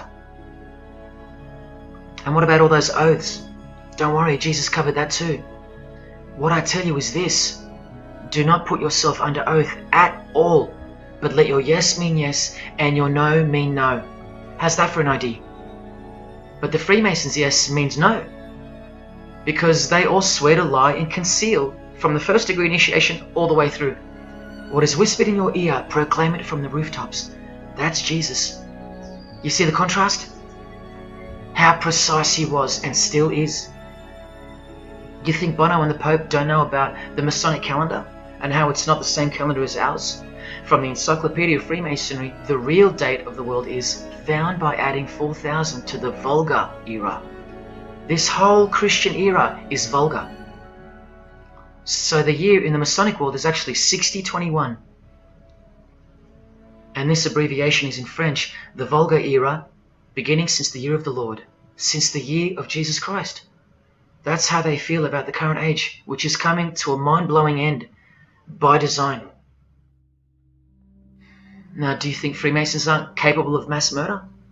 Well, Joseph Stalin murdered approximately 20 million people, and he was a Freemason, displaying the sign of the master of the second veil of Freemasonry.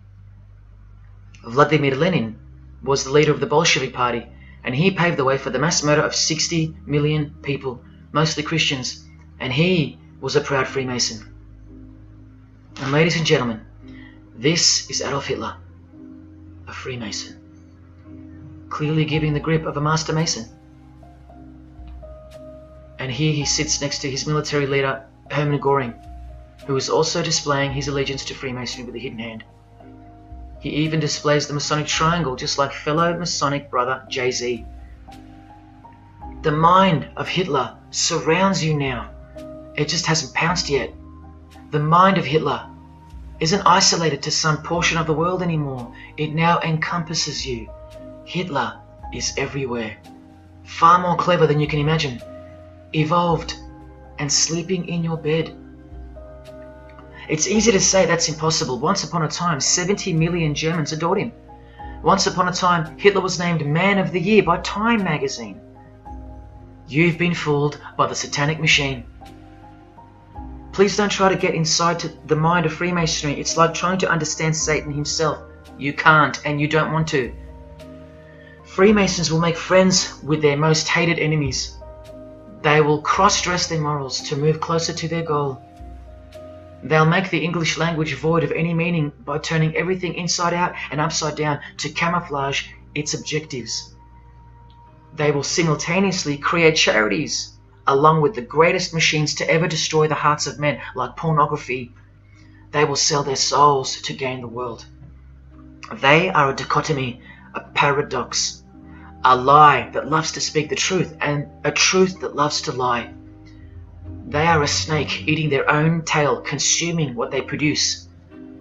Freemasonry is hell dressed as heaven, death dressed as life. Its God is an angel of darkness dressed as an angel of light, and 90% of its membership is a shield, lost in its symbolism. Freemasonry has become the ally and the opposition. Who are the biggest voices on so-called climate change in recent years? Which is more order out of chaos? Al Gore, a Freemason, and Greta Thunberg, from a Jesus-hating secret society family. Freemason and former Russian President Mikhail Gorbachev said this in 1996. Yes, the whole world is under the control of the evil one, like the Gospels say. Freemasonry controls the opposition, with the most popular conspiracy theorists Alex Jones and David Icke, both banned, yet both secretly Freemasons, who will lead you in every direction except into the arms of the ultimate power of the Gospels. Every noteworthy religion is comfortably caught in the Masonic net because they all stem from a lie. Here's the Dalai Lama with a bunch of Freemasons. He just loves hanging out with famous people. Here he's throwing up the devil's horns with Freemason Gene Simmons.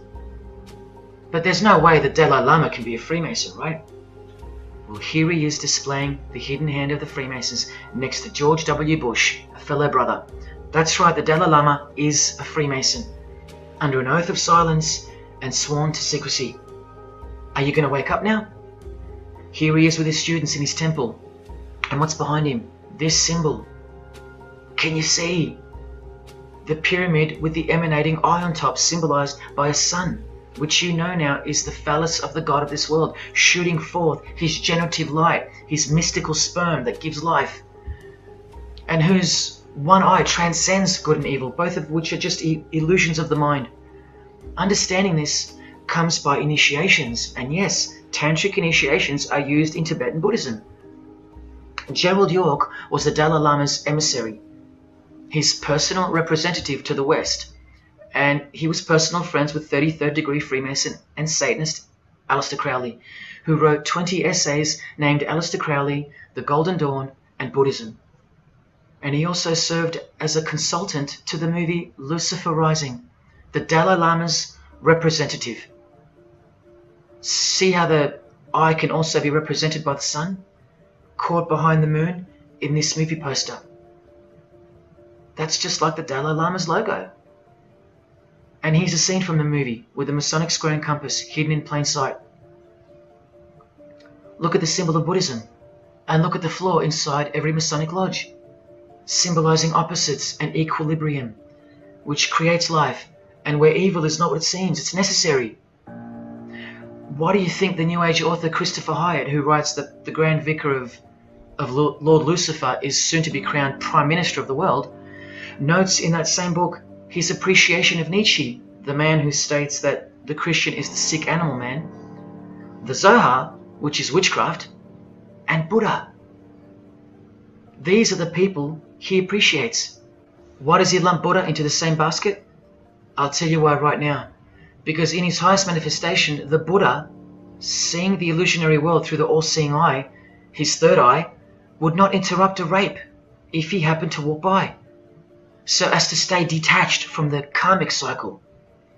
Whereas Jesus, knowing everything and more than the Buddha, would sacrifice himself, because he was born to destroy evil, not transcend it. So tell me, who would you rather have walk by if you were being raped? A transcendental meditator or Jesus Christ? Whatever you think of me, you will have to reconcile the fact that all the leaders of the world, from Scott Morrison to the Dalai Lama, belong to the very same secret society as Adolf Hitler did, Freemasonry. The secret religion no one speaks about, for good reason, and by good I mean very, very evil. What do you think is going on here? I've told you almost exactly what's going on. We're in a lot of trouble, because in the land of the blind, the one-eyed man is king, and Hitler, Stalin, and Lenin combined will be child's play compared to what's just ahead. Now here's a point-blank picture of the future and the reality of their most brutal truth from the 33rd degree Freemason Aleister Crowley's The Book of the Law. We have nothing but the outcast and the unfit. Let them die in their misery. Compassion is the vice of kings. Stamp down the wretched and the weak. This is the law of the strong. Do you see? Can you see the future yet? Now please pay attention from his other book, Magic in Theory and Practice. This is what all the degrees of initiation are for. And this is what it takes for them to create the New World Order. He speaks of the initiation in the true order of the Rosy Cross. Rosy Cross being another name for the Order of the Rosicrucians. Remember the guys that built this? Now this is a 33rd degree Freemason speaking. It is extremely desirable that he should have attained an absolute degree of moral emancipation. That is purity of spirit and perfect understanding. I've shown you this over and over. Because the world is full of evil, they mimic the morals of nature, because they are the true morals of the true God of this world. That's purity to them. That's true honesty and perfect understanding. Evil is good. That's the moral emancipation he's speaking of. Now watch this and brace yourself, because this is the future. There is a magical operation of maximum importance, the initiation of a new eon. When it becomes necessary to utter a word, the whole planet must be bathed in blood. This bloody sacrifice is the critical point of the world ceremony of the proclamation of Horus, the crowned and conquering child, as Lord of the Eon. I've shown you that secret societies participate in the science of blood rituals. Well, this is what it climaxes into.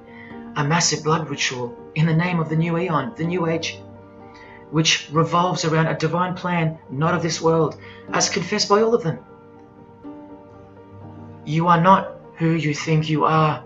You are not where you think you are. Do you see it? Can you fathom? And what blood means in this world? So much more than what you may have known before now. Blood sacrifice is of the utmost importance. It's what the beings in the other realm require, desire. We can't fully understand it. But do you see how the blood sacrifice of Jesus Christ takes on a whole new meaning now? A very real meaning. And guess what? Because of it, the good guy really does win in the end. You either fall under the blood of the world or under the blood of him.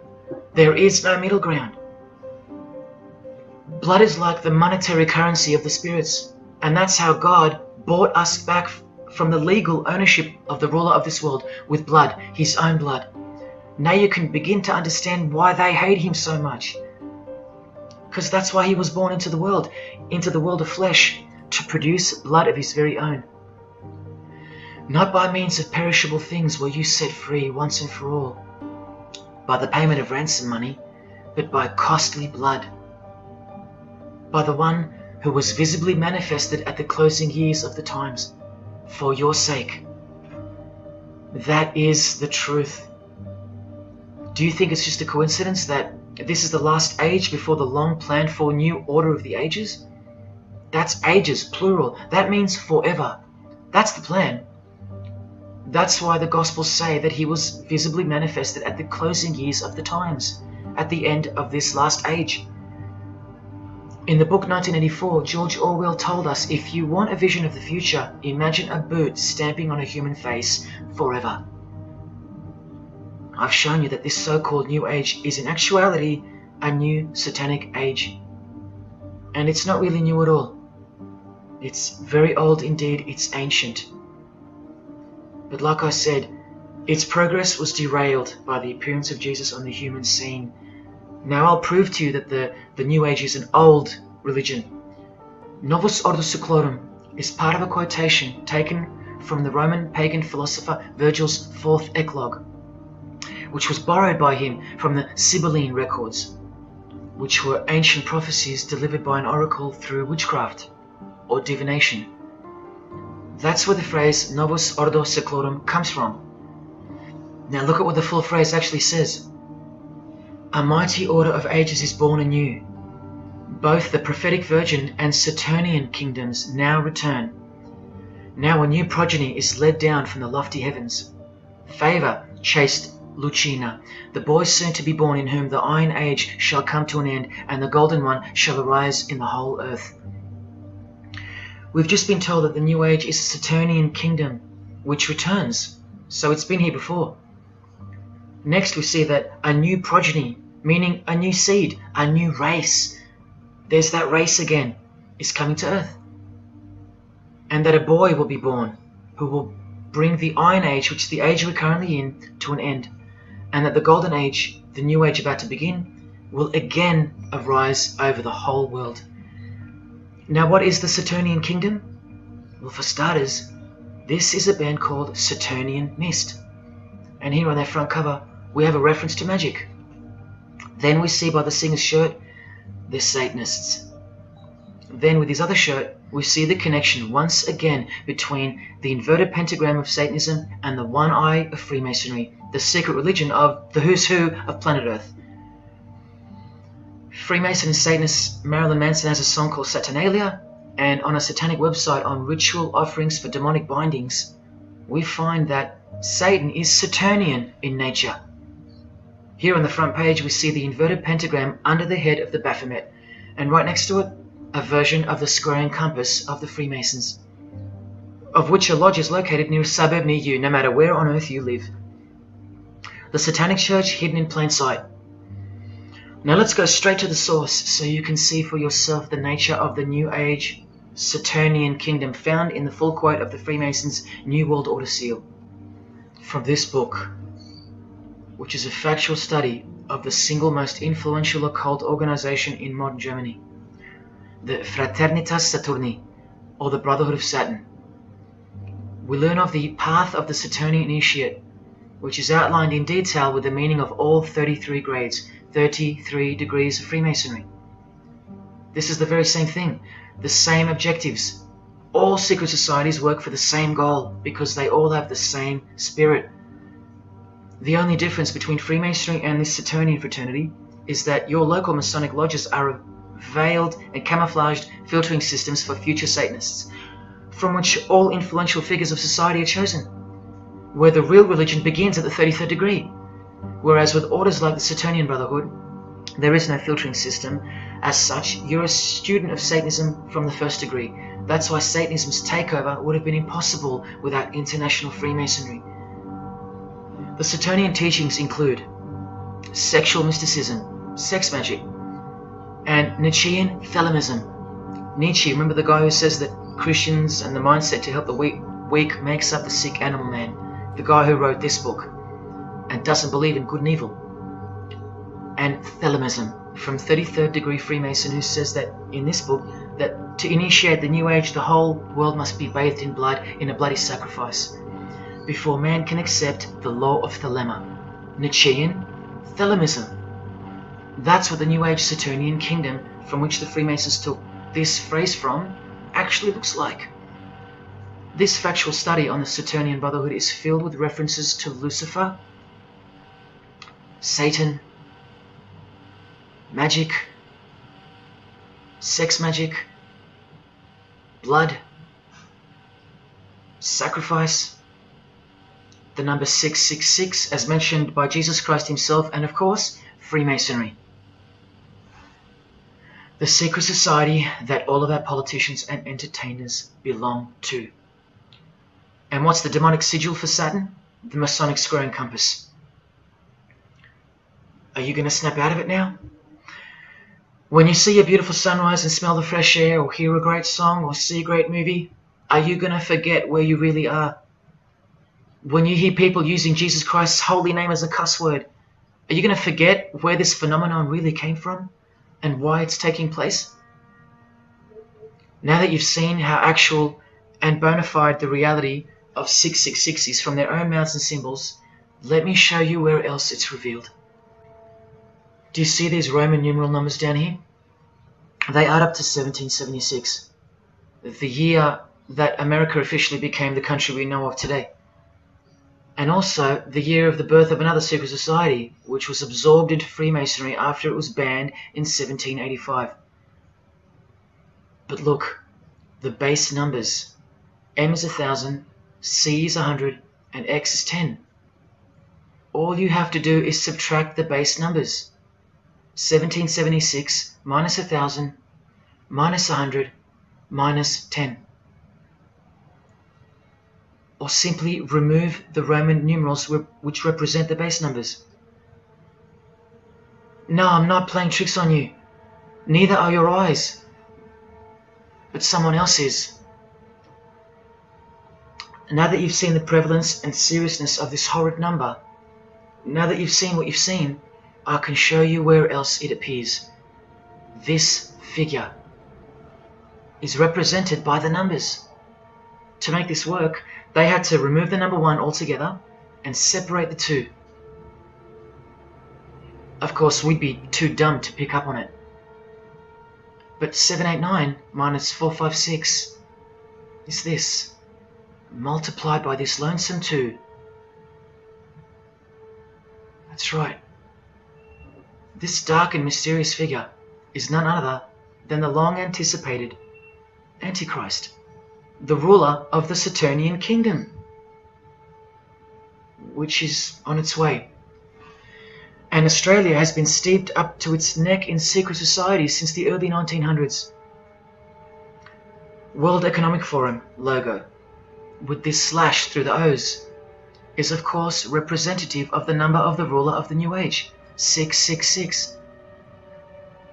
The barcode is the primitive version of the worldwide system that Jesus predicted would revolve around the number of the beast. And as you can see, the base of every single barcode in all the world is 666. No matter if the lines are on the ends and in the middle are elongated or not. I found that out from the horse's mouth in an interview with the man who was commissioned by IBM to come up with a new way to automate data collection. There are in fact 3 6s in the Google logo, which comes from this occult symbol. Coincidence? And here found in a Masonic lodge, the square and compass symbol appears in the middle of a hexagram, which is a symbol used in the royal art of Freemasonry, witchcraft, as shown in this book. Well, among other things, the hexagram itself can be broken down to quite clearly represent 666. This is a Masonic square and compass designed by the Manal Masonic Lodge, symbolizing world unity. Up the top you find the logo of the United Nations. Well, there are 33 segments in the UN logo, symbolizing the 33 degrees of Freemasonry. See this crop circle here, with the Masonic eye on top of the pyramid? I know nothing about crop circles and the phenomenon of them, but I know how many rays are coming off the eye. 33. 33 degrees of Freemasonry. Don't forget that the highest authority of Freemasonry already admitted to be the designers of the pyramidal seal in a 1962 edition of their magazine, The New Age. I've shown you how the inverted pentagram makes for the spelling of the word Mason in the same seal. Well, that same pentagram with the elongated top horns appears here in a European Union logo. An inverted satanic pentagram right in front of our eyes. Here's the European Union building architecturally mimicking the Tower of Babel. That was the very same tower that the God of the Bible destroyed thousands of years ago, according to the Bible, when Nimrod, one of the admitted founders of the original craft of Freemasonry, tried to unite the world under one world government. So this logo and this building design is a clear statement to the God who intervened the first attempt at a world government. This is England's Secret Service logo for MI5 with the word intelligence being symbolized by the eye of Lucifer, who was viewed as the most intelligent entity in existence by the secret societies. And this is the symbol for the Information Awareness Office. You know exactly who's in control, and now you know exactly what they want, and they will get it. In a 1962 article written by former US President and Freemason's wife, Edith Roosevelt, in the New Hampshire News, and speaking of the spiritual counterpart building for the United Nations, called the Temple of Understanding, she writes that the symbolism planned for the building dates back to the black magic practiced by the high priests of ancient Egypt, and that the building will contain a giant eye. You don't have to wonder why now, because you know why. This clothing designer is fully aware that the one-eye symbol is synonymous with Satan and a hatred of Jesus. Does this movie poster make any more sense to you now? Well, are you ready for the second biggest shock of all? Whatever you think of what you're about to see, please come see me on the other side of this so I can show you something. This clip only goes for a few minutes. And keep in mind, the only reason I'm showing you this to you is because the writer and director of the preview of this movie-style documentary was murdered, along with his wife and his little daughter and his dog, all before the production could begin. The murder was made to look like a murder-suicide, the news of which never made national broadcasts, just the local news. Case closed, nothing to see here.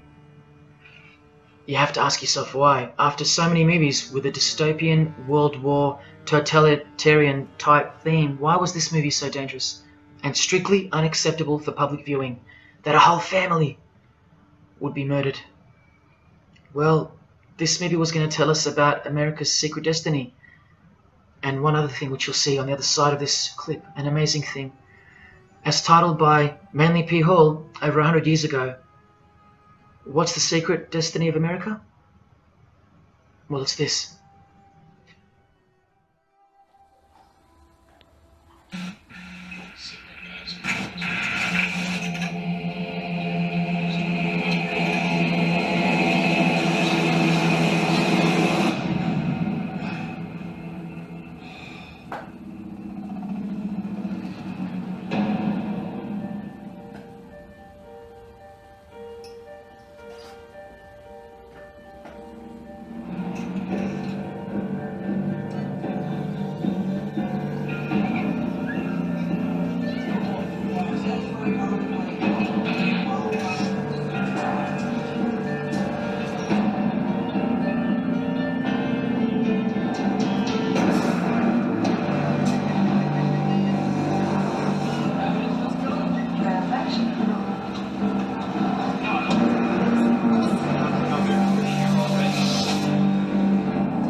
Last night I dreamt about how things were. And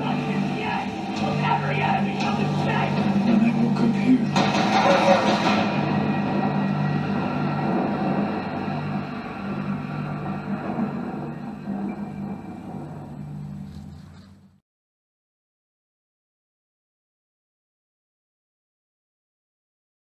What was David's hidden message inside the Grey State? And could it be the reason for his death? Perhaps the scariest part of Grey State's conceptual trailer is this character here, who appears to be operating a guillotine. David Crowley was very intentional in this frame of the movie. He added something that I believe he wanted the people to know about. Who is the identity of this executioner? If you look closely, you will see that this terrifying character is wearing something around his waist.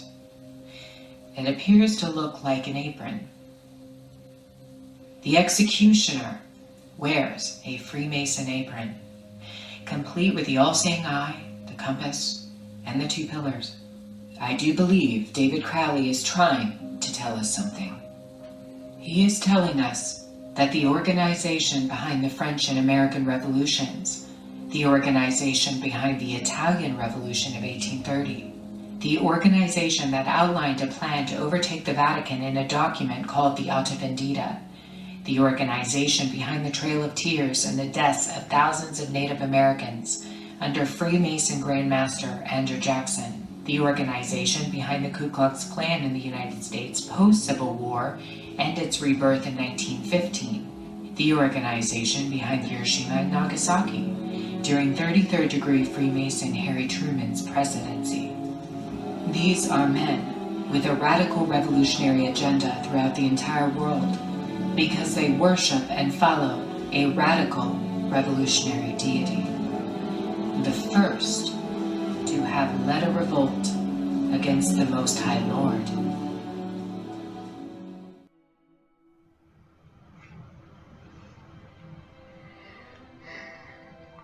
When I was in high school, coming from a completely non-Christian and non-religious family or background, I distinctly remember the first time that I decided that the Bible or the New Testament, to be more precise, was definitely not true. Made up, fairy tale, whatever. It was one verse, one scripture that to me at the time proved unequivocally that it wasn't written for our time. A prophecy that was impossible to be fulfilled. Here's the verse. And I saw thrones, and they sat upon them, and authority to administer justice was given them. And I saw the souls of those who had been beheaded, because of the testimony they bore of Jesus, and because of the word of God.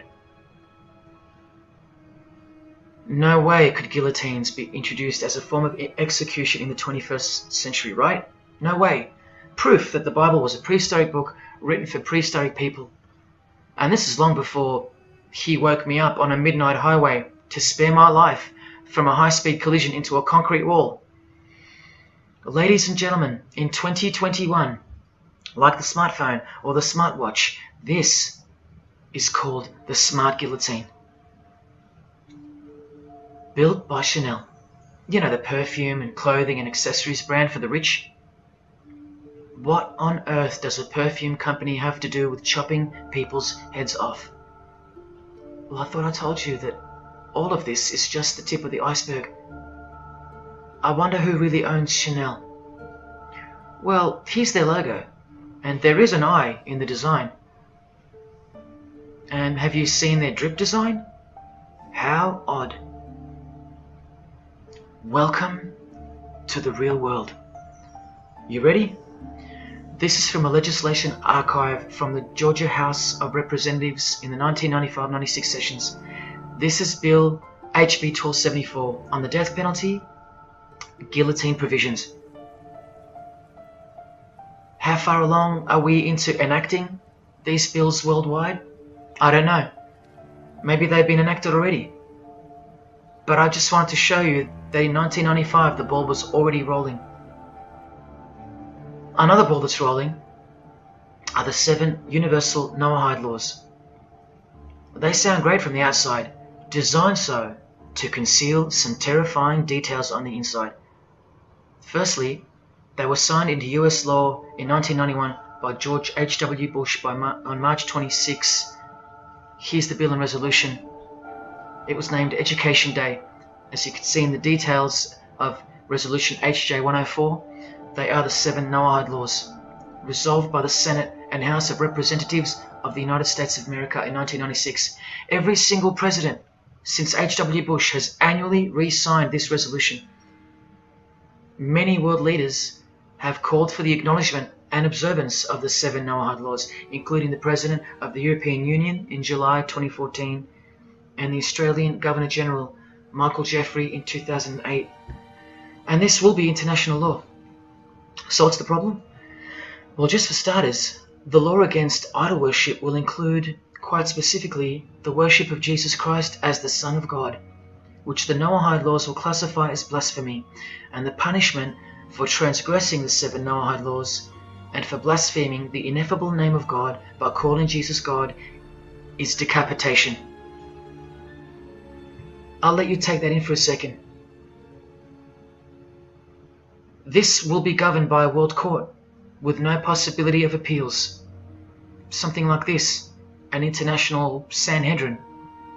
Who do you think is truly behind these laws? Well, I can show you that right now. Here is the bill being signed into law by H.W. Bush, and here is their signature hidden in plain sight, the hidden hand of Freemasonry, displayed by this sinister and gloating looking individual.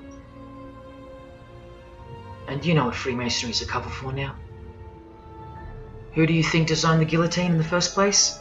This guy, Joseph Guillotine, a Freemason. Still don't believe in the prophecies of Jesus Christ? You're still in denial?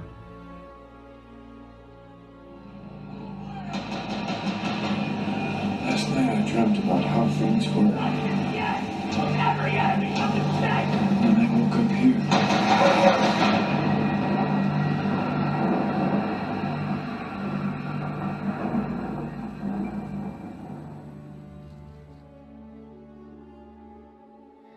Well, that's why the director was murdered. And his wife, daughter, and dog. I think of them often, and sometimes when I need spiritual sobering up, I think of that fateful and evil night where that beautiful Christian family were brutally eliminated. If you think he wasn't onto something, well, he paid the greatest price to share this with you. Prophecy will be fulfilled. Listen to the words that come right after the execution by guillotine scripture in the Gospels.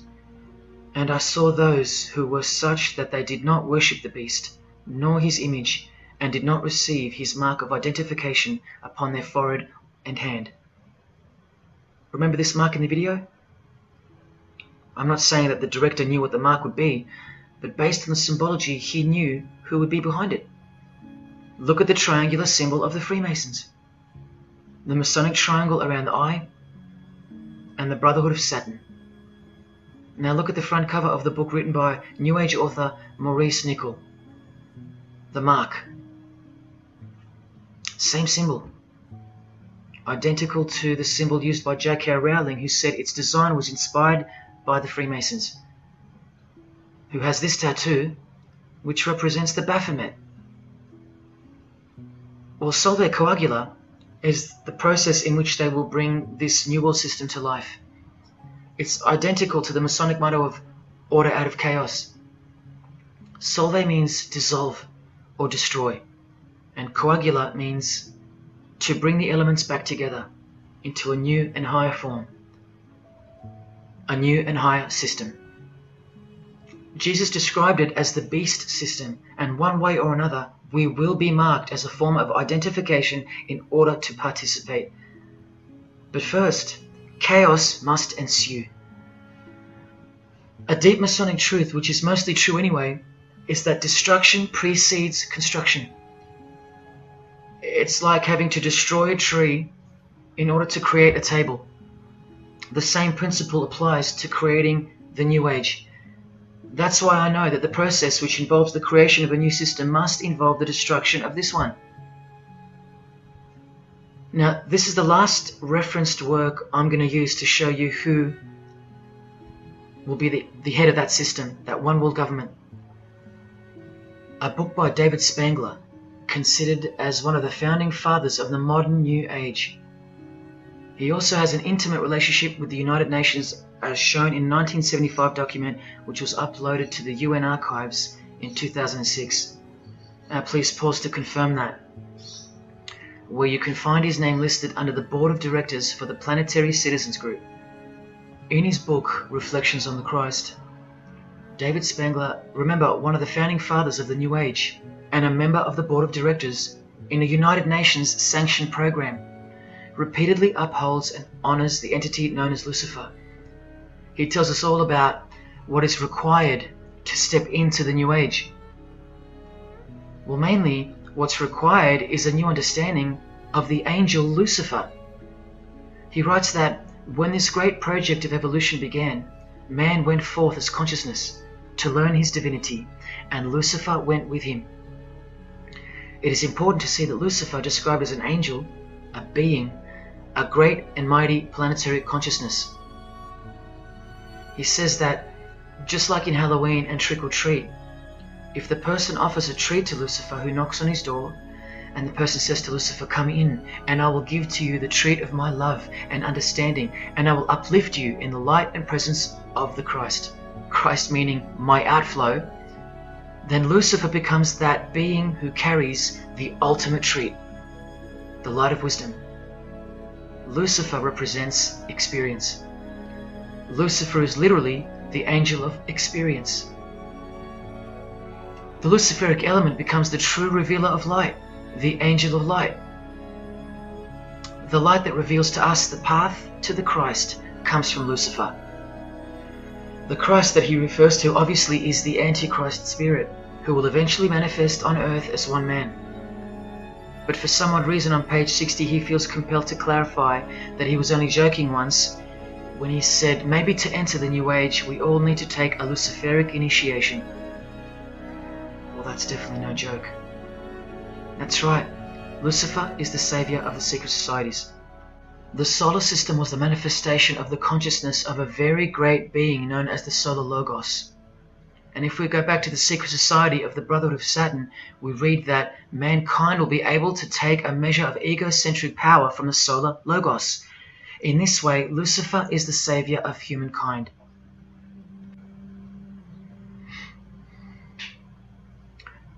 Do you see who you're dealing with?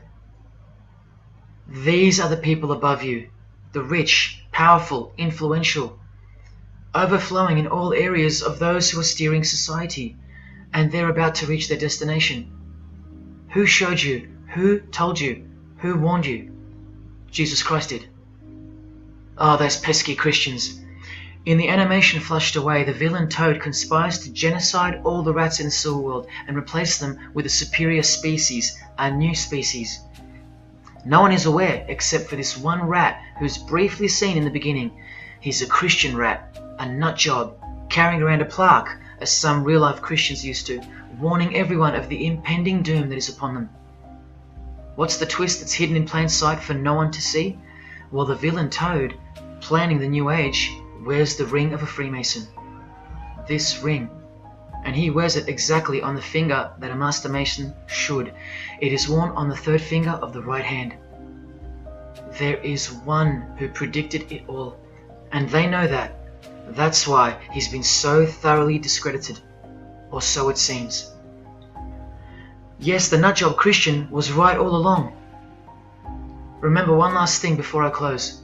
From Masonic New Age author Christopher Hyatt, who spoke of the well-planned for and long-awaited invocation of the Prime Minister of the world, when he wrote in his book, "A massive truth that I wish with all my being that you would grasp. Both satanic cults and Christian fundamentalists are closer to seeing the truth than most normal people. The world has always been at war, a spiritual war from the beginning. And if you don't know it, then you're losing the battle. The Gospel tells us so accurately that the enemy we wrestle against is not made of flesh and blood, but it is made of spiritual forces of evil in heavenly realms. That's where the real war is being waged, in the spirit. And now that we know what secret societies are and what they've tapped into, we can rest assured that that statement from the Gospels is true.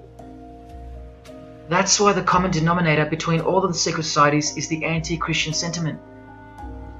You need to ask yourself why. Why the negative obsession with Christianity? It's not as if Christians run the game. Freemasons have banned Bibles from schools. They teach evolution as a fact. Pornography is thriving. There are no Christian protesters left. Homosexuality is rampant and protected, and Christianity is buckled. Which church preaches against Freemasonry? Which church is telling you about Satan and his hidden church, which has permeated every vein of society? So why do they hate Jesus if they're at the top of their game? Because Jesus Christ is real, that's why.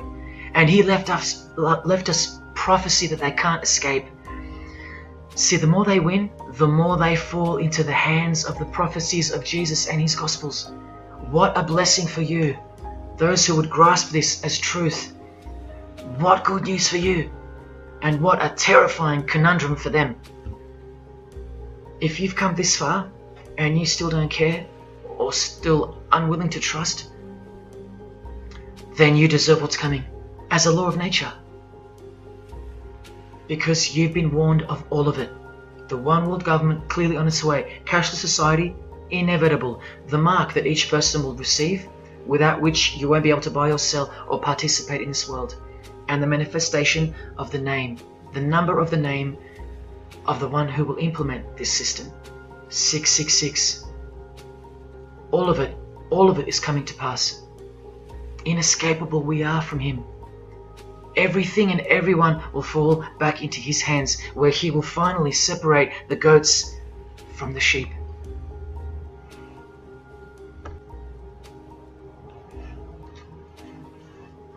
Now watch the Bible destroy Freemasonry like no other book in 2 minutes. Regarding their lodges and obelisks, their heart is faithless. Now they must bear their guilt. The Lord will break down their altars and destroy their sacred obelisks. And speaking of the bloodline that gave birth to Jesus, God says, "You shall not set up for yourselves a sacred pillar, which the Lord God hates." See what you're up against, Freemasonry? While Freemasonry meets and speaks in darkness and secret, Jesus said, "I have spoken openly for all the world to hear, and in secret I've said nothing." Freemasons are known as builders. Well, the stone which the builders rejected has become the cornerstone. Everyone who falls on that stone will be dashed to pieces. Anyone on whom it falls will be crushed. Every Masonic lodge is built so that all the members face the east. Who are these men with their backs toward the temple, facing the east and worshipping the sun? It is detestable. Freemasonry does evil in secret with their hidden hand, but they blow a trumpet over the hand that does good. But Jesus says, "When you give to the needy, do not let your left hand know what your right is doing. Your good deed must be in secret, and your Father who sees what is done in secret will reward you." You can't become a Mason if you're broke, blind, maimed, or have a criminal record. Jesus said, "But when you give a banquet, invite the poor, the crippled, the lame, the blind." Freemasonry takes pride in its secret rituals and is hungry to rule the world. The Gospels say that their destiny is destruction. They make appetite their God. They take pride in what should bring shame. Their minds are set on earthly things. Freemasonry believes that the light is but darkness visible. The Bible says, "Woe to those who call evil good and good evil, who put darkness for light." And Jesus further said, "If therefore the light which is in you be darkness, how great a darkness that would be." Freemasons spend their whole lives taking gruesome oaths of secrecy. Jesus said, "But above all things, my brethren, stop the practice of putting yourselves under oath." Freemasonry is built upon a hierarchical system, a pyramidal system. Jesus said, "For everyone who exalts themselves will be humbled, and whoever humbles themselves will be exalted." We could go on and on, but we're going to end on this one. Exclusively written for the practices in the lodge room of political Freemasonry. A troublemaker and a villain, who goes about with a corrupt mouth, who winks with his eye, signals with his feet, and teaches with his fingers, who plots evil with deceit in his heart.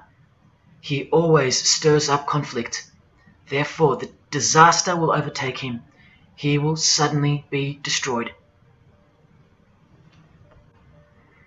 That is Freemasonry through and through.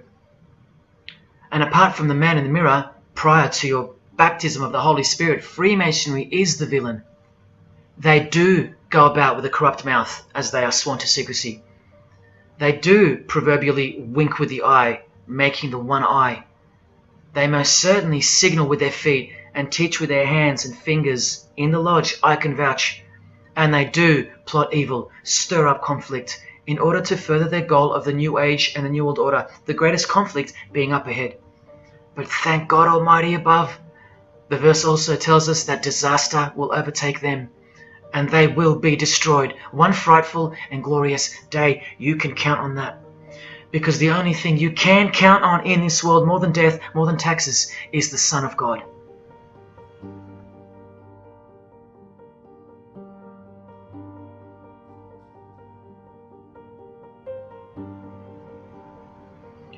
This is it. This is the last shock, and by far the biggest. If you ever needed intellectual proof that Jesus Christ is real and living right now, this is it. If Jesus and the Gospels weren't true, then Luciferians wouldn't be running the world. Atheists would, or some other version of modern man. Anyone, but not Satanists, not the passionate enemies of Jesus.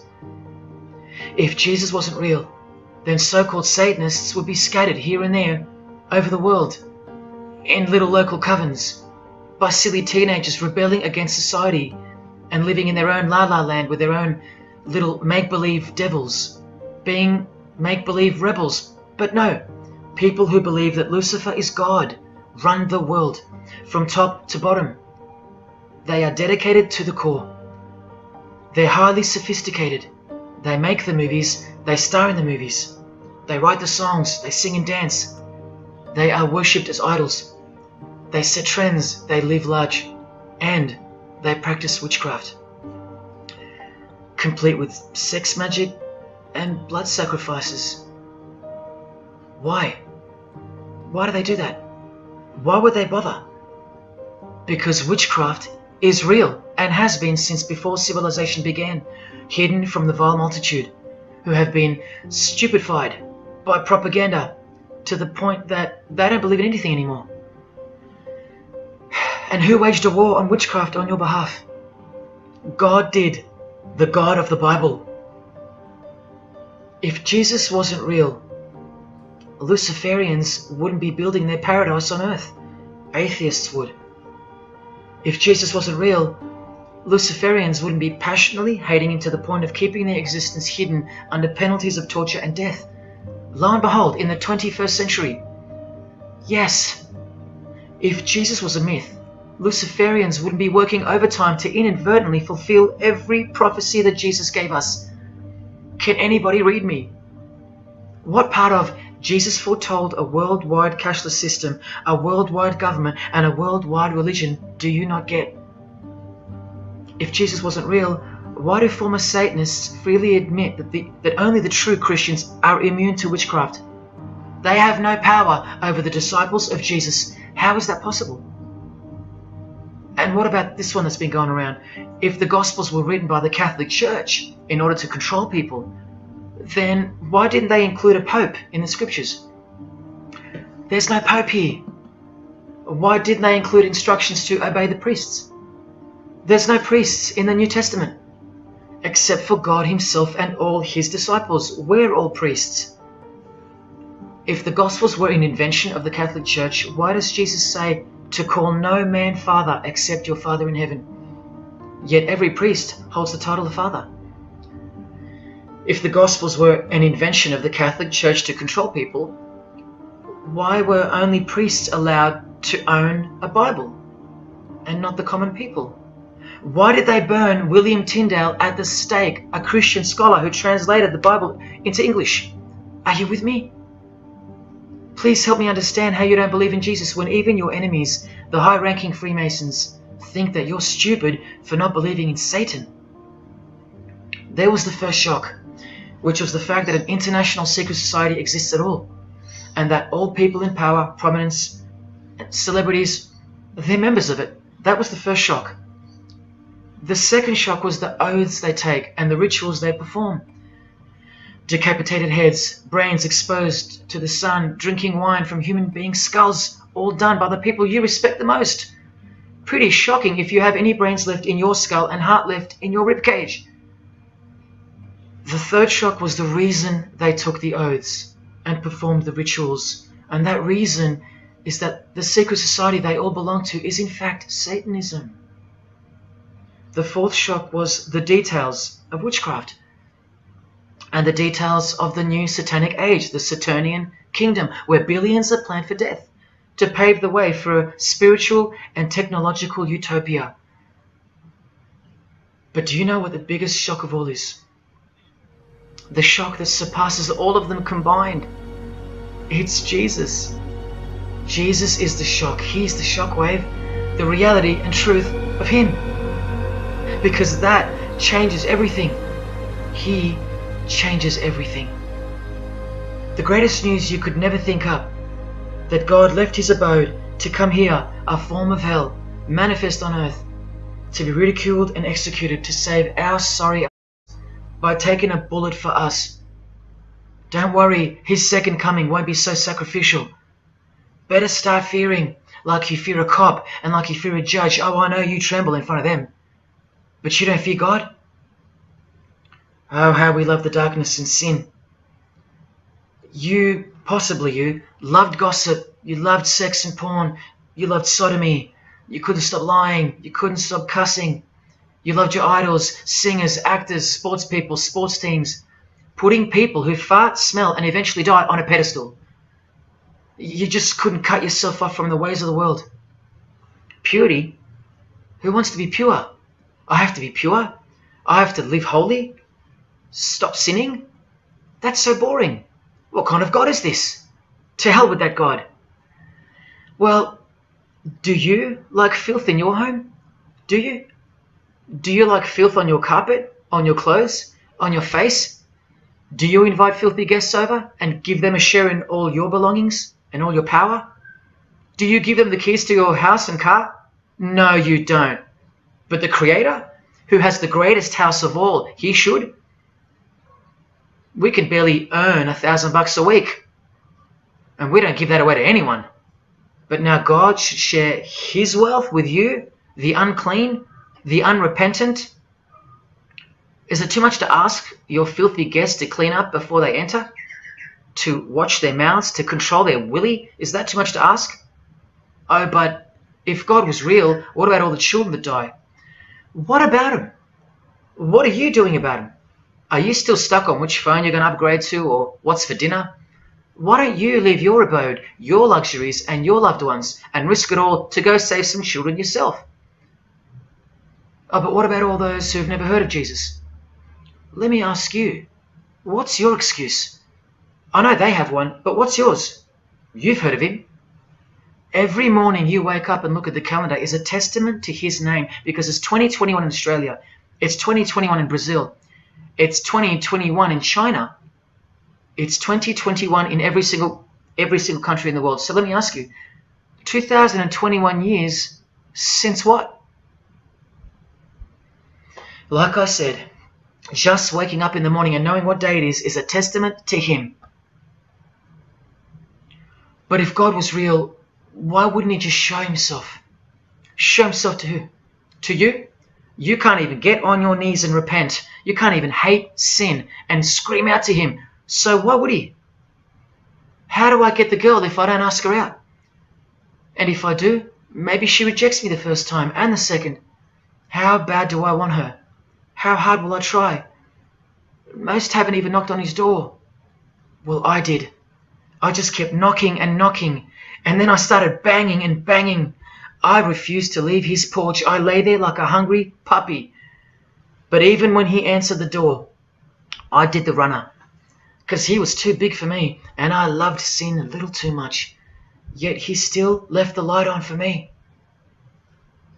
But here's the craziest part about people who ask me why he doesn't just show himself the way they'd like him to.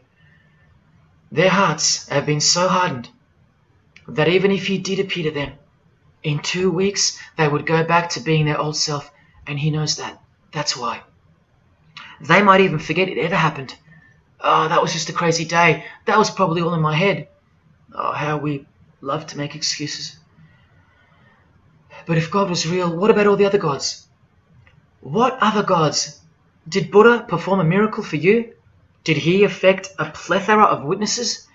Were his followers stoned to death, sawn in half, eaten alive? Did historians of his era leave any trace of him?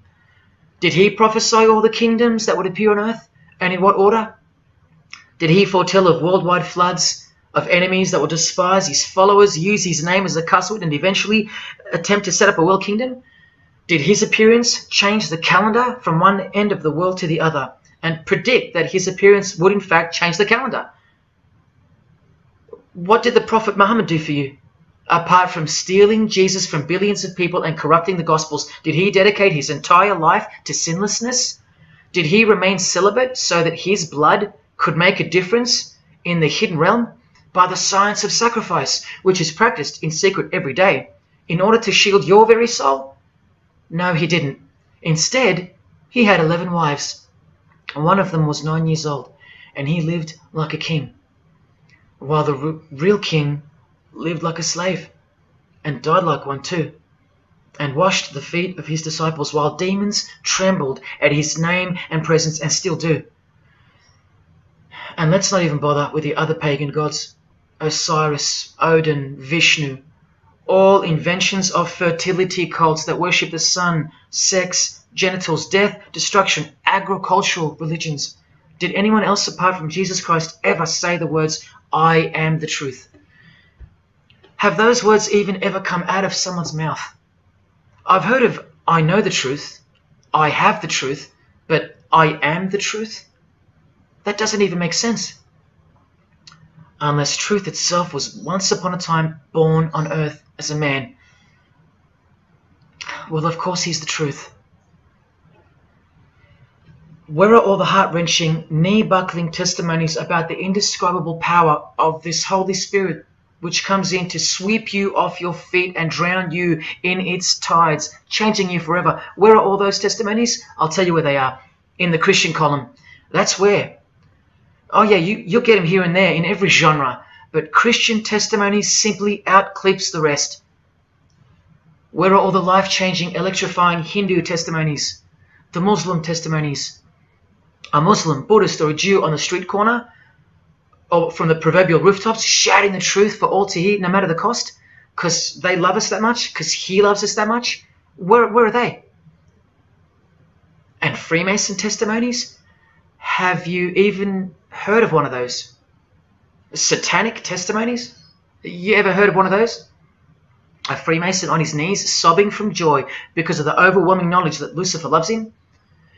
No Mason or Satanist has ever done or heard of such a thing. But the biggest cult in size is the cult of society. Where do you think the word culture comes from? And the TV, the doctors, the idols, the PhDs, the scientists, they are the priests of the cult of society.